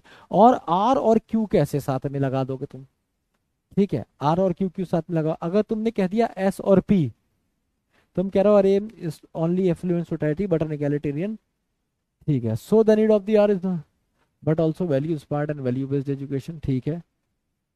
तो फिर अब तुम ये क्यों कहोगे when we talk about investing in education, ये यहां से पता चल रहा है कि आपने एजुकेशन को इंट्रोड्यूस यहां से करा है, यहां से नहीं करा है। तो क्यू से आप एजुकेशन को इंट्रोड्यूस नहीं करेंगे, समझ रहे हैं, एजुकेशन को इंट्रोड्यूस आपने शुरू में ही कर दिया है पी में। तो एस के बाद आप पी लगाने की बात कर रहे हैं ना, एस के बाद पी, तो एस के बाद आर लगाते तो भी मैं इसके बारे में सोच सकता था, तो ये गलत है। ठीक है, next question.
R P S Q, A is the correct answer. 38%, अभी भी देखो मैं क्या बता रहा हूँ, 35% बच्चे हैं जिनको ये क्वेश्चंस करने आ गए हैं, जो रीड करते हैं, और उनका देखो लगातार सही हो रहा है।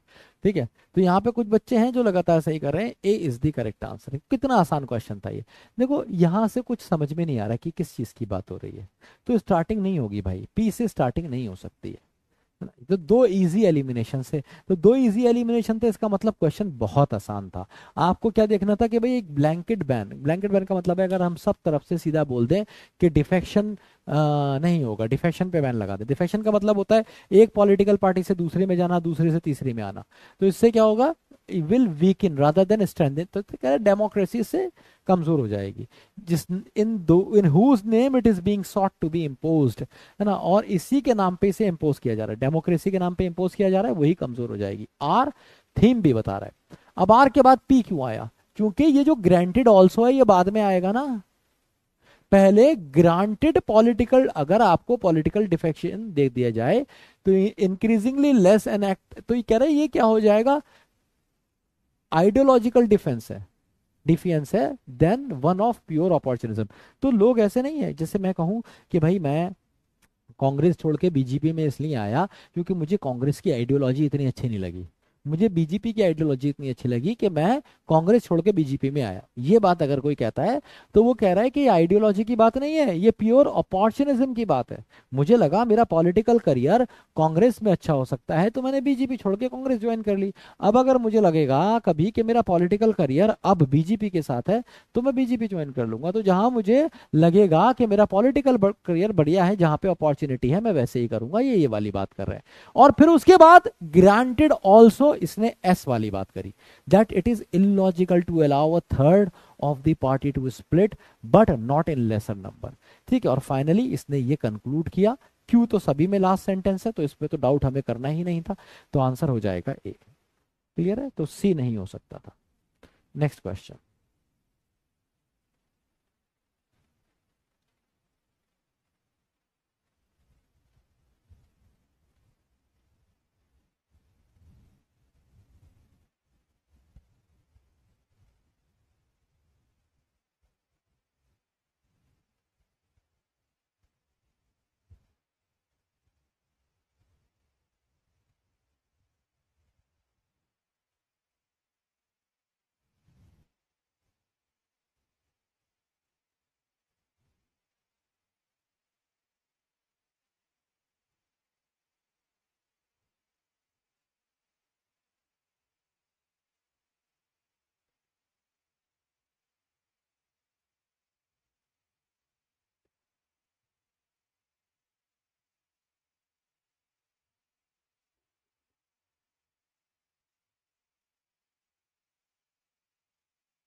R P S Q, D is the correct answer. It is a very good question. और फिर से एक बार 31% ने सही जवाब दिया, 46% गलत हो गए। धबड़ धबड़ पटकियां आ रही हैं।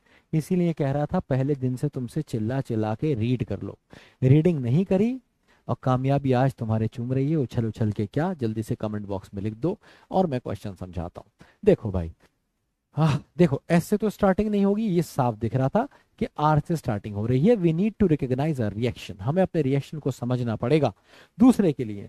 कब, कैसे, एज अ मिरर। और हम अपना रिएक्शन दूसरे, मतलब जब भी मैं किसी को गाली दूं तो मुझे ये लगे अगर ये गाली इसने मुझे दी होती तो मुझे कैसा लगता। ये बात ये कह रहा है किसमें, आर में। ठीक है, तो आर ही स्टार्टिंग होगी। Whatever the issue might be once you have discovered them, तो देम कौन है, नहीं पता हमें। इश्यूज को कह रहा है, अगर इश्यूज को तुमने डिस्कवर भी कर दिया, इश्यूज के लिए कह रहा है you can work on for giving your self. तो ये बात स्टार्टिंग सेंटेंस नहीं है, स्टार्टिंग सेंटेंस यही है, यही मुद्दा है, क्योंकि इसी को डिस्कस किया गया है। आर के बाद जो अगली चीज ये आई, कह रहा है क्या कहा इसने कि भाई पहचानो अपने रिएक्शन को, है ना, जो कि दूसरे पर्सन के अंदर मिरर में देख लो ना, something in are self, something in are self. और फिर समथिंग इन आर सेल्फ की बात इसने पी में करी। हालांकि ये डिफिकल्ट होगा, एज डिफिकल्ट एज इट में भी, चाहे ये कितना भी डिफिकल्ट हो, पर recognise what is inside us, यहाँ पे भी वो कह रहा है वी नीड टू रिकॉग्नाइज। तो बताओ जरा, आर और पी मैंडेटरी पेयर हुए या नहीं हुए, आर और पी ढपैक से मैंडेटरी पेयर हुए। What is inside us is making us respond with negativity. तो हम किसी को नेगेटिविटी से इसलिए रिस्पॉन्ड कर रहे हैं क्योंकि हमारे अंदर नकारात्मकता है, नेगेटिविटी है। That is the past word forgiveness. तो आप क्या करिए, तो नकारात्मकता है ना, तो इसलिए आप माफ कर दीजिए उसे, क्योंकि नकारात्मकता कहीं ना कहीं आपके अंदर भी है, तो आप उसे माफ कर दीजिए। तो आरपी मैंडेटरी पेयर हो गया। अब लगा दो एस। अब कह रहे चाहे इशू कितना भी बड़ा हो, कुछ भी हो, एक बार तुम उसे डिस्कवर कर लोगे ना, तो you can work on for giving your self. और फिर तुम अपने आप को माफ कर सकते हो। किस चीज के लिए, जो नेगेटिविटी है तुम्हारे अंदर, उसके लिए तुम खुद को माफ कर सकते हो।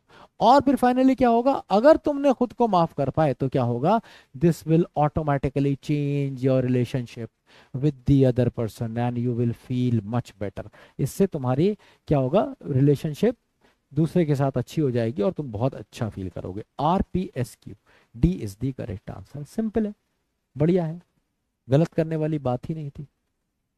चलो पहले ये एक्चुअली दो पार्ट में है। ठीक है, तो इसको हम कैसे करें ये मुझे समझ नहीं आ रहा है। तो पहले ये वाले ऑप्शंस तुम लिख लो और एस वाले पार्ट को दिमाग में रखो। ये वाले ऑप्शंस तुम लिख लो अपने पास, 10 सेकेंड्स है, जल्दी से 10 सेकेंड्स में चारों ऑप्शंस लिख लो।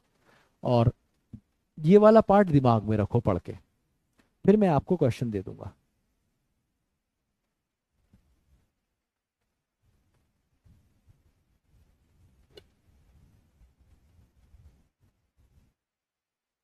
देखो बच्चों को ये तक नहीं पता कि रीडिंग से मेरा क्या मतलब है, रीडिंग किस चीज़ की करनी है। भाई इसी चीज़ का तो मुझे अफसोस होता है तुम लोगों के लिए, तुमने क्लासेस ही नहीं देखी यार। पहली क्लास देखो भाई जाके, पहली क्लास सब बताया है। 1.5 घंटे की क्लास इसी चीज़ पे ली थी सिर्फ। तो बीच में से कहीं भी घुस जाओगे यार, तुम तो क्लास को पिक्चर समझते हो। इंटरवेल की बात की देख के चला जाऊं तो फिर कैसे होगा यार दोस्त। तुम अपने आप को खुद ही इंसल्ट करते हो, कैसे होगा फिर।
वही आंसर इसमें हो जाएगा बी, QRSP।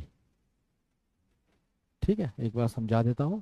क्यू से स्टार्टिंग होगी, when we set about the task of higher education we should be absolutely clear. कह रहा है जब हम हायर एजुकेशन करने जाएं तो हमारे दिमाग में एकदम क्लियर होना चाहिए कि हमारे क्या गोल्स हैं एजुकेशन को लेके, है ना, क्यों हम करना चाहते हैं, है ना, और specific context of our nation development, ये सब हमारे दिमाग में होना चाहिए। फिर क्यू के बाद क्या रहेगी, आर होना चाहिए। आर कहता है no doubt one of the important aims of education would be. अब बहुत सारे इंपॉर्टेंट एम होंगे एजुकेशन के, उसी के बारे में बता रहे हैं। तो क्या है, create the required range and nature of trained manpower access to, ना, तो मैन पावर तो हमें चाहिए। अगर हम किसी को ट्रेन कर रहे हैं कंट्री में तो कहीं ना कहीं कल काम तो आए, नहीं तो किस बात की ट्रेनिंग। तो क्यू और आर साथ में आ गए। क्यू आर के बाद आप कह रहे हैं एस आ जाएगा। एस कहता है कि the entire educational apparatus must be geared progressively to fulfill the requirement of different phases of our growth, है ना, हर सेक्टर में, हर सेक्टर में, प्राइमरी सेकेंडरी और टेरिटरी।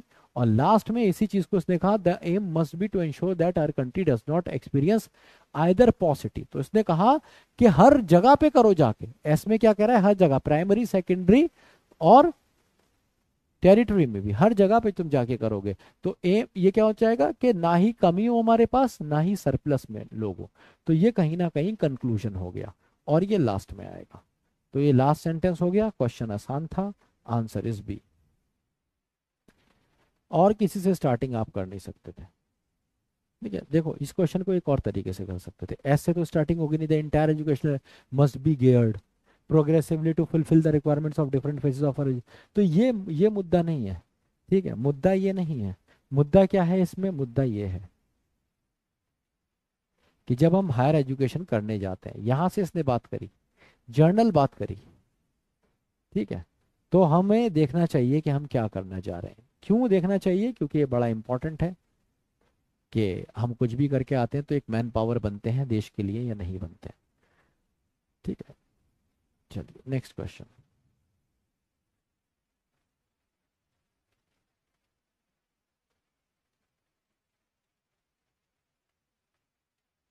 देखो इस लीडर्स डैशबोर्ड में वही आएगा जो रीडिंग करता होगा। अगर आप रीडिंग नहीं करते हैं, आप इन क्वेश्चंस के लिए नहीं बने हैं, याद रखिएगा।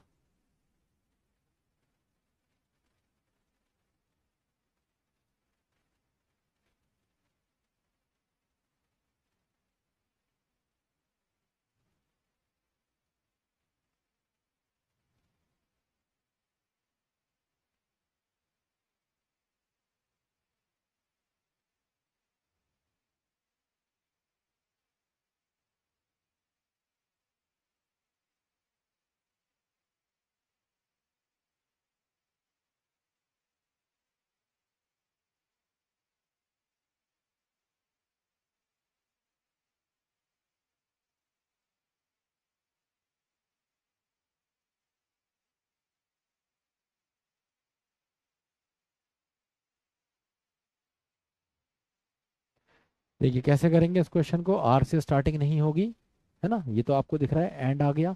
तो आर से स्टार्टिंग नहीं होगी, एक ऑप्शन एलिमिनेट हुआ। उसके बाद inward focused employees can have difficulty seeing the very forces that present threats and. तो ये इनवर्ड एम्प्लॉयज की बात नहीं हो रही है ना, ये मुद्दा नहीं होगा, ये थीम नहीं होगी, तो कहीं ना कहीं एस बीच में आएगा, तो ये भी नहीं होगा। अब स्टार्टिंग आप या तो पी से कर दीजिए या फिर क्यू से कर दीजिए।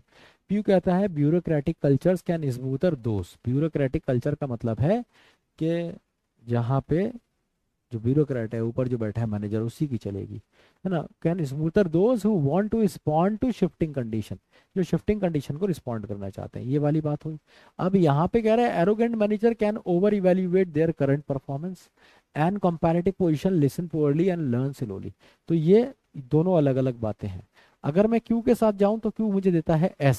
एस कहता है, एस इसी बात को आगे लेके जाता है, क्या, इनवर्डली फोकस्ड एम्प्लॉयज, तो एरोगेंट मैनेजर होगा। अब एम्प्लॉयज ऑब्वियसली कैसे होंगे, जो अपने ऊपर इनवर्डली फोकस करेंगे।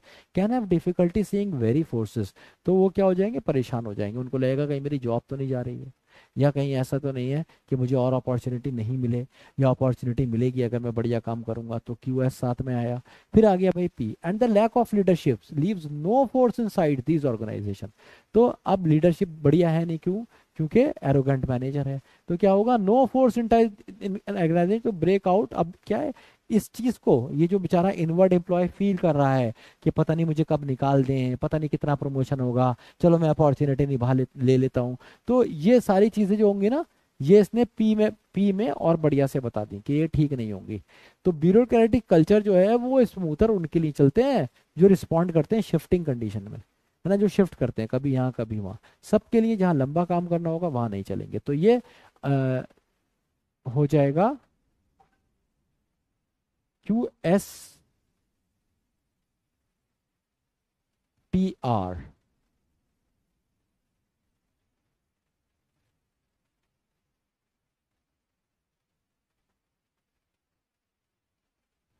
हाँ ठीक है, ठीक है भाई, डी आंसर हो जाएगा, क्योंकि क्यू एस की जगह, अब देखो यही आंसर क्यों होगा, क्योंकि क्यू एस एक मैंडेटरी पेयर है और वो कहीं और नहीं भी दिया हुआ। तो आप आर पी और पी आर में अगर कंफ्यूज भी हो रहे हैं, तभी भी क्यू एस आप नहीं हटा सकते। क्लियर, इसलिए कोई और आंसर नहीं हो सकता। ठीक है। अब आप कह रहे हैं कि पी और आर में साथ में लगा दूं शुरू में, तो ये स्टार्टिंग नहीं है कि पी और आर दोनों साथ में आ जाए। अच्छा, आप कह रहे हैं ब्यूरोक्रेटिक कल्चर,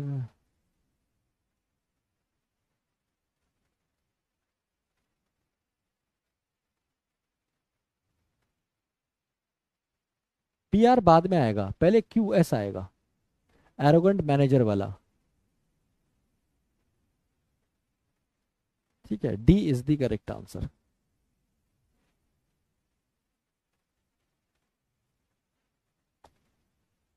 एक मिनट रुको यार,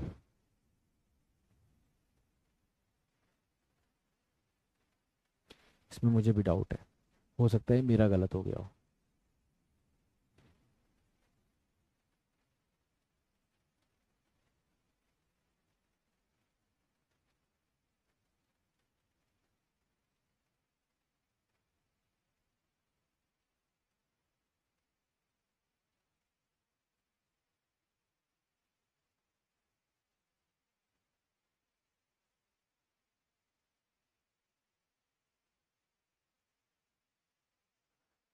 नहीं, ठीक है, डी ही आंसर होगा। एक बार मैंने फिर से चेक कर लिया, ये बहुत क्लोज आंसर है ना, और ये भी सही है, ये गलत नहीं है। अगर हमारे पास ये ऑप्शन नहीं होता तो हम ये वाला ऑप्शन लगाते, बट ये वाला ऑप्शन ज़्यादा सही है, क्योंकि ये कंक्लूड नहीं कर रहा। ये जो आर है ना, पी आर, ये कंक्लूड कर रहे हैं, पी और आर कंक्लूड कर रहे हैं। ये एक सिचुएशन रखी गई है, क्यू और एस में एक सिचुएशन रखी गई है कि भाई अगर एरोगेंट मैनेजर होता है तो क्या होता है, और फिर पी और आर से उसे कंफर्म किया गया है कि जो ब्यूरोक्रेटिक कल्चर होता है उसमें बड़ी दिक्कत होती है। ठीक है, तो पी आर बिल्कुल सही है, Q S P R, D is the correct answer. Last question.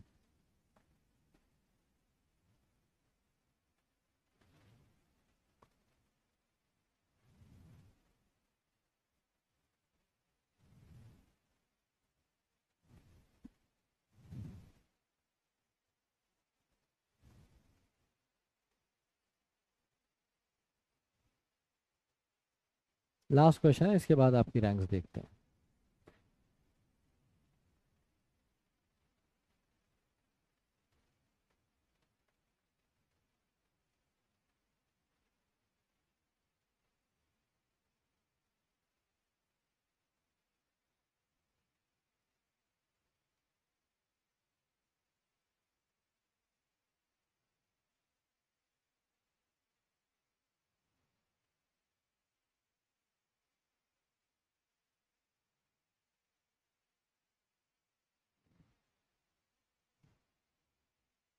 C is the correct answer. ठीक है, देखो भाई, रोना छोड़ो पहले तो जीवन में। इतने बड़े क्वेश्चन क्यों हैं, नहीं हो रहे हैं? कौन हो तुम, चिट्टी हो क्या? पहले दिन आओगे सारे क्वेश्चन बना दोगे? इतने बड़े क्वेश्चन क्यों हैं? मतलब बनना फौजी है और एटीट्यूड चपरासी वाला है ना? बड़े क्वेश्चन क्यों है, देख लो। बड़े क्वेश्चन थे ना, ये 14 में 14 भी किए जा सकते थे। तुम्हारे ही बैच का, तुम्हारे ही बराबर का कोई बच्चा जिसने तुम्हारे ही बराबर पैसे दे के बैच खरीदा है, वो करके चला गया 14 में 14। ठीक है, तुम रोते रह गए। तो रोने वाले तो रोते ही रहते हैं, तुम आगे भी रोते ही रहोगे, अभी भी रोगे, मेरी इस बात पे भी रोगे, क्योंकि रोना तुम्हारी किस्मत में लिखा है। वो तुमने खुद लिखा है, किसी ने नहीं लिखा, तुमने खुद लिखा है। अपूर्व मिश्रा ने भी बढ़िया परफॉर्म किया, देखो 13 सही कर दिए। धनंजय सिंह 11। ठीक है, गौतम गंभीर 11, कुलदीप 11, अभिषेक 11, राव साहब 11, सुहानी महाजन 11, लकी 11 और ममता यादव 11। तो ये तो प्रूफ हो गया कि भाई मतलब इन 15 में से या 14 में से, शायद एक अटेम्प्ट नहीं हुआ, 14 में से 11 क्वेश्चन करना तो थे ही, करे जा सकते थे। तो अगर किसी का स्कोर 8 9 तक भी आया है तो नॉट बैड। ठीक है, अगर आपका स्कोर 8 9 भी टच किया है तो बुरा नहीं है। ठीक है, बस आप इसे करते रहिए, अभी आपके पास टाइम है, 2 महीने हैं, इन क्वेश्चंस को आप करेंगे तो ये इम्प्रूव कर जाएंगे आप। ठीक है, दूसरी चीज, इसको ना करने की वजह ये भी है, जिनका जो फ्लॉप हो रहे हैं इन क्वेश्चंस में, कि भाई आपने रीडिंग नहीं करी है। आप जब मीनिंग नहीं समझ पाएंगे किसी चीज का, आप कनेक्ट नहीं कर पाएंगे, तो आप नहीं कर पाएंगे। मीनिंग समझना बहुत इंपॉर्टेंट है। तो सबसे पहले आप रीडिंग पे फोकस करिए, रीडिंग करिएगा।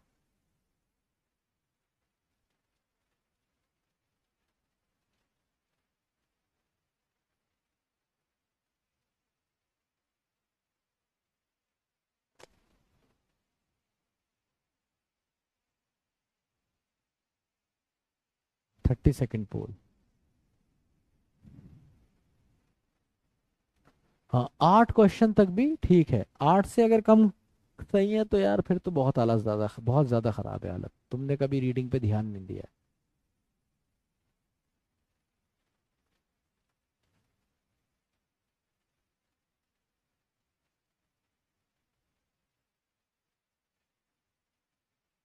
अमन कुमार, पहली वाली क्लास देखो, आज तुम लोगों को रीडिंग की याद आ रही है और शर्म तक नहीं आ रही है। सबसे पहली क्लास देख लो भाई जाके, सबसे पहली क्लास, सबको पता चल जाएगा क्या रीड करना है, कब करना है, कैसे करना है। पर अब तुम्हारे पास टाइम भी कब है यार, 2 महीना तो तुम्हारे एग्जाम में रह गए। क्या ही अब रीड करोगे, अब तुम नहीं कर सकते कुछ, जो बचा कुचा शेड्यूल है वो फॉलो कर लो, काफी है तुम्हारे लिए। ठीक है, और ये मत सोचना कि किसी की तैयारी नहीं हुई है, लीडर्स डैशबोर्ड ने तुम्हें दिखाया है, ठीक है, कि सबकी तैयारी है, तुम्हारी नहीं है। समझ रहे हो? अगर तुमने रैंक मत देखो, स्कोर देख लो ना, रैंक मत देखो। अगर 10 बच्चे 11 सही कर रहे हैं तो 11 मत कर। मैं तो कह रहा हूँ 8 भी तूने करे हैं तो भी तू सही जा रहा है, हो जाएगा तेरा अंग्रेजी, तब भी तुझे इतनी दिक्कत नहीं देगी। पर भाई 6-7 पे पढ़ा है तो फिर ठीक है, पढ़ा रहे। टू इम्पोज समथिंग अनवेलकम, तो इम्पोज इन्फ्लिक्ट सिनोनिम होते हैं। ले वोकैब भी ना बन रही तेरे से, तो अब क्या कर सकते हैं? इम्पोज, इन्फ्लिक्ट, थोपना होता है, थोपना, है ना। अच्छा, सब्जेक्ट कोई मतलब नहीं है। एग्जॉर्ट का मतलब होता है बिसीच, एग्जॉर्ट, रिक्वेस्ट, सॉलिसिट,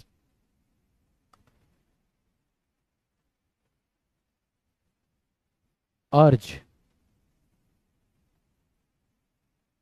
ये सारे होते हैं। Levy is a kind of tax. ठीक है, तो आंसर हो जाएगा डी, इम्पोज। आपको सिनोनिम मिले हैं एग्जॉर्ट के, नोट कर लीजिए।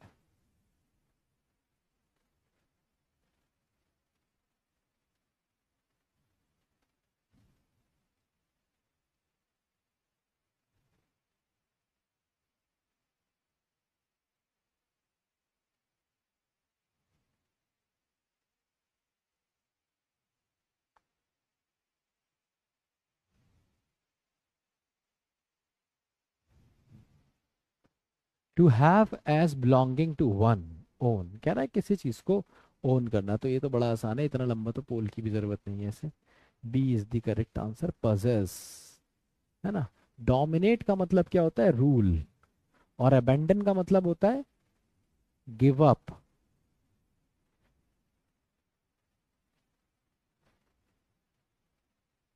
Give up, relinquish, cede. Hog का मतलब होता है पिग, तो B is the correct answer. Abandon के सिनोनिम मिले हैं, नोट कर लीजिए।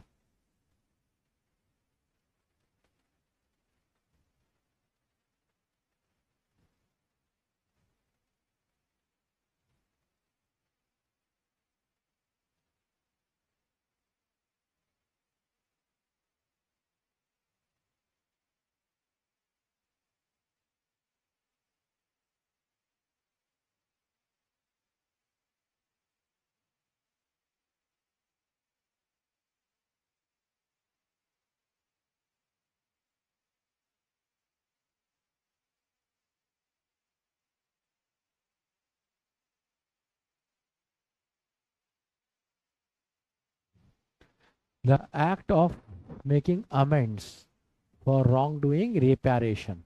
रिपेरेशन का मतलब होता है बेसिकली कंपनसेशन। कंपनसेशन है ना, the act, the action of making amends. Amends का मतलब है ठीक कर लेना किसी चीज को, फॉर अ रॉन्ग वन। कुछ गलत हो गया, किसी की गाड़ी ठुक गई, तो कंपनसेट कर देना, रिपेरेट कर देना, चलो ठीक है भाई गलती हुई, माफ हुआ, ये कर लो। एक्सटॉर्शन का मतलब होता है to take something by force, किसी चीज को फोर्स से ले लेना, डरा के धमका के पैसा किसी से निकाल लेना, ना किसी से कोई चीज लेना, दैट इज एक्सटॉर्शन। रिक्लेमेशन और रिट्रीवल एक ही जैसे होते हैं, इन दोनों का मतलब होता है किसी चीज को रिक्लेम करना, दोबारा लेना, टेक बैक, टेक बैक और रिवाइव, रीबर्थ कर लेना, दोबारा ले लेना। तो आंसर हो जाएगा ए, रिपेरेशन।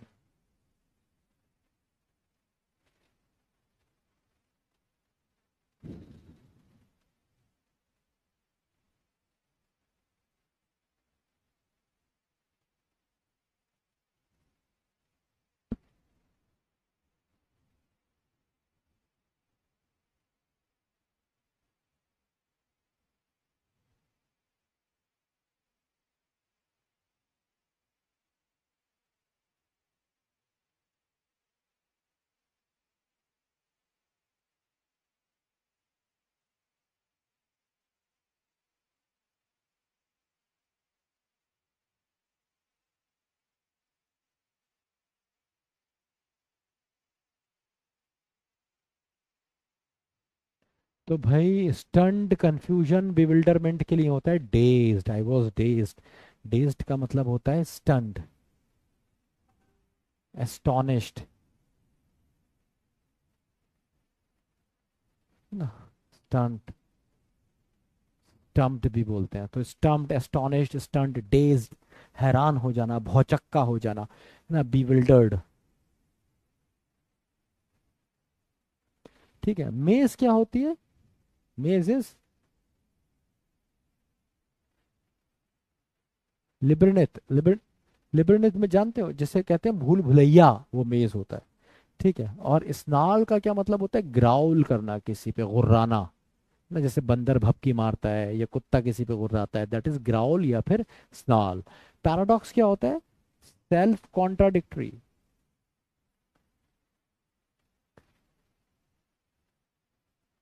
कोई ऐसी चीज जो अपने आप की आलोचना कर रही हो, सेल्फ, है ना, पैराडॉक्स, आयरनी, ये ऐसी होती है। It's a figure of speech. तो आंसर हो जाएगा C, last word of the day.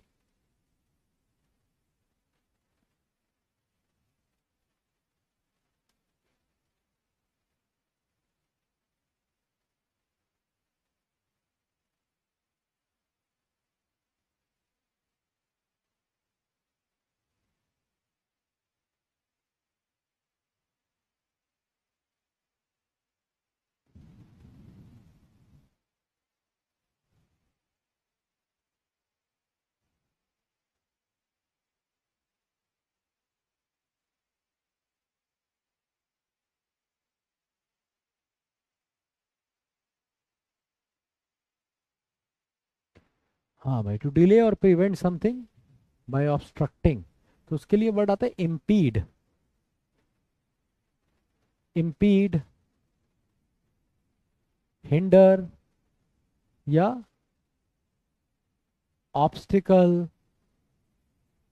ठीक है, पर्टर्ब्ड का मतलब होता है डिस्टर्ब्ड। हर्डल भी कह सकते हो, हर्डल। इर्क का मतलब होता है irritate. Nag, gall, exasperate, irate, chagrin,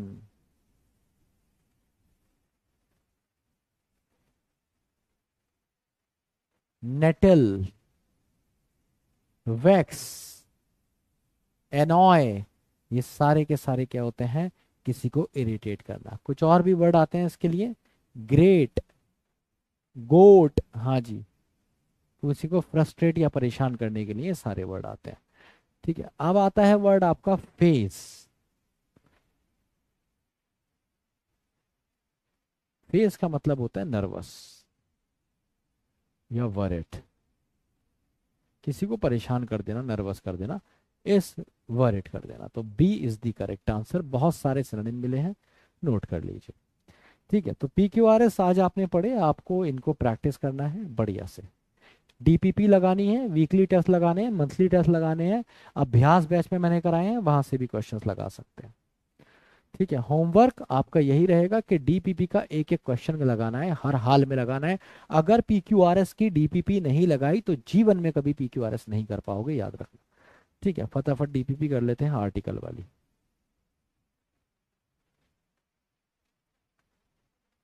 तो नॉट एन ऑनरेबल, तो ऑनरेबल ये मैंने कल आपको पढ़ाया भी था कि भाई R, honour, A is the correct answer, है ना, वॉयल साउंड है। आई स्मॉल है, सुपरलेटिव्स के साथ कल आपको बताया था दा का इस्तेमाल होता है, ना कि ना का, वहीं से क्वेश्चन आया। It was a great experience is a non count noun, is a count noun, तो it is a great experience, इस एक्सप्रेशन को हम ऐसे ही यूज करते हैं। The man has always been fascinated by, the man कौन सा आदमी, स्पेसिफिक थोड़ी है। तो ये कॉमन नाउन है, कॉमन नाउन से पहले आप दा का इस्तेमाल नहीं करते। ठीक है, तो यहाँ पे जर्नल सेंस में आप कहेंगे। Gujarat international finance tech city, GIFT, called as smart, called as the smart city, specify किया है आपने, नाम दिया है उसे। The smart city is build in Gandhinagar. Next, she can speak French fluently but needs time to gain fluency in German. The German नहीं होगा, ये दा नहीं होगा, C is the correct answer. क्यों? क्योंकि जब आप लिखते हैं इंग्लिश, जब आप लिखते हैं फ्रेंच, जर्मन, जापानीज या चाइनीज कुछ भी, तो भाई जब आप इन्हें सिर्फ ऐसे ही लिखते हैं तो इसका मतलब होता है लैंग्वेज। ठीक है। बट अगर आप इन सब के साथ दा लगा देते हैं, दा लगा देते हैं, दा लगा देते हैं, दा लगा देते हैं, तो बच्चा ये बन जाता है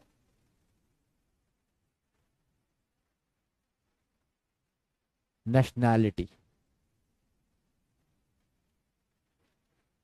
अगर मैं कहूंगा द इंग्लिश तो इसका मतलब हो जाएगा द पीपल ऑफ इंग्लैंड। ठीक है। अगर मैं कहूंगा द फ्रेंच तो इसका मतलब हो जाएगा पीपल ऑफ फ्रांस। ऐसे ही द इंग्लिश का मतलब हो जाएगा पीपल ऑफ इंग्लैंड। ऐसे ही people of Germany, people of Japan and people of China. तो इन सब के साथ प्लूरल वर्ब भी लगेगी। समझ रहे हैं? इन सब के साथ पूरा लिखेंगे तो प्लूरल वर्ब लिखेगी, और सिर्फ अगर Japanese, Chinese, German, French, English बोलेंगे तो इसका मतलब लैंग्वेज होगा। इस चीज को याद रखिएगा, इसलिए आंसर यहाँ पे सी होगा। Next question. An attention of the world is drawn. An attention, थोड़ी एक अटेंशन, द अटेंशन जो दुनिया की अटेंशन है उसकी बात हो रही, तो the attention of the world.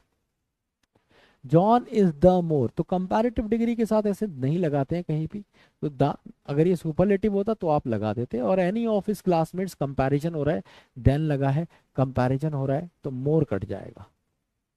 I am going to hit the है, ये बिल्कुल सही है, इस दा को नहीं हटाइए। हिट दी है का मतलब है सोने जाना, going to sleep.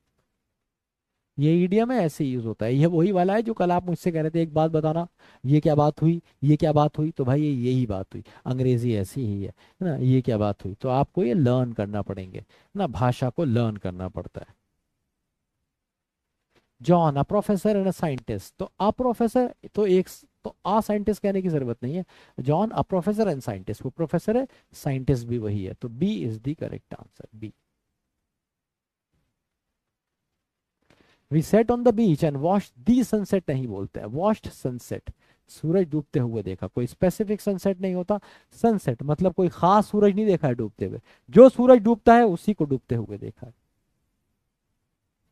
We went to the school to meet her cousin, कोई भी गलती नहीं है, D is the correct answer. क्यों भाई? ये जो जितनी भी प्लेसेस होती हैं, जैसे स्कूल है, ऑफिस है, यूनिवर्सिटी है, अरे कोई भी जगह है, जेल है, कहीं पे भी अगर तुम प्राइमरी पर्पस के लिए जा रहे हो, प्राइमरी पर्पस का क्या मतलब है? जिस चीज के लिए वो खुला है, तो याद रखो नो आर्टिकल, तो इससे पहले तुम आर्टिकल नहीं लगाओगे, दावा नहीं लगाओगे। बट अगर तुम जा रहे हो सेकेंडरी पर्पस के लिए, सेकेंडरी पर्पस का मतलब है कजिन से मिलने जा रहे हो, ठीक है, कोई बीमार है उसे अस्पताल में देखने जा रहे हो, मंत्री जी जा रहे हैं जेल कुछ काम से, तो उन सारे केस में आप दा लगाएंगे। तो यहाँ पे सेकेंडरी पर्पस था। अगर तुम कहते हैं she went to school to study, तो दा नहीं आता। अब तुम क्या कह रहे हो? She went to the school, the school, ये बिल्कुल सही है क्योंकि सेकेंडरी पर्पस की बात हो रही है। ठीक है, सेकेंडरी पर्पस का क्या मतलब है कि भाई किसी काम से जा रहा है वो, दूसरे काम से। आई नीड टू बाय, तो मैंने बताया था मटेरियल नाउन के साथ जर्नल सेंस में दा नहीं लगता है, द गोल्ड से दा हटा देंगे। Rahul was seen taking his brother for a walk, है ना, let's go for a walk बोलते हैं ना, जैसे बोला था go to the theatre, go for the movie. The both girls, the both girls कहीं नहीं कहते, बदतमीजी होती है, बोथ द गर्ल्स कहते हैं।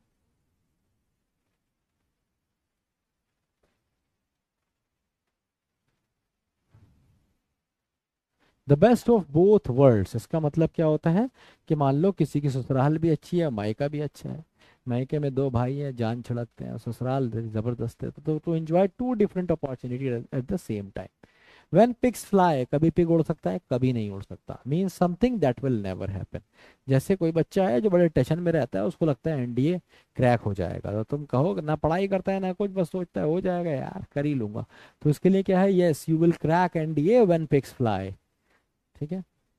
अ पीस ऑफ केक, बड़ी आसान चीज, तो something that is very easy. तो if you read regularly to score in NDA English is going to be a piece of cake. On cloud nine का मतलब है वेरी हैप्पी ना, he was very happy, was on cloud nine. Eat like a horse, घोड़े की तरह खाना, तो घोड़ा बहुत खाता है, ईटिंग टू एक्सेसिवली ना, घोड़ा बहुत ज्यादा खाता है। तो भाई ये थी हमारी क्लास आज की, तो ज़रूर प्रैक्टिस करिएगा PQRS क्वेश्चंस को और मुझे बताइए कि आपको एक क्लास कैसी लगी। ठीक है, मिलता हूँ मैं आपसे अपनी अगली क्लास में। पढ़ते रहिए, सीखते रहिए, जिंदगी में उतारते रहिए। लव यू ऑल, जय हिंद, जय भारत।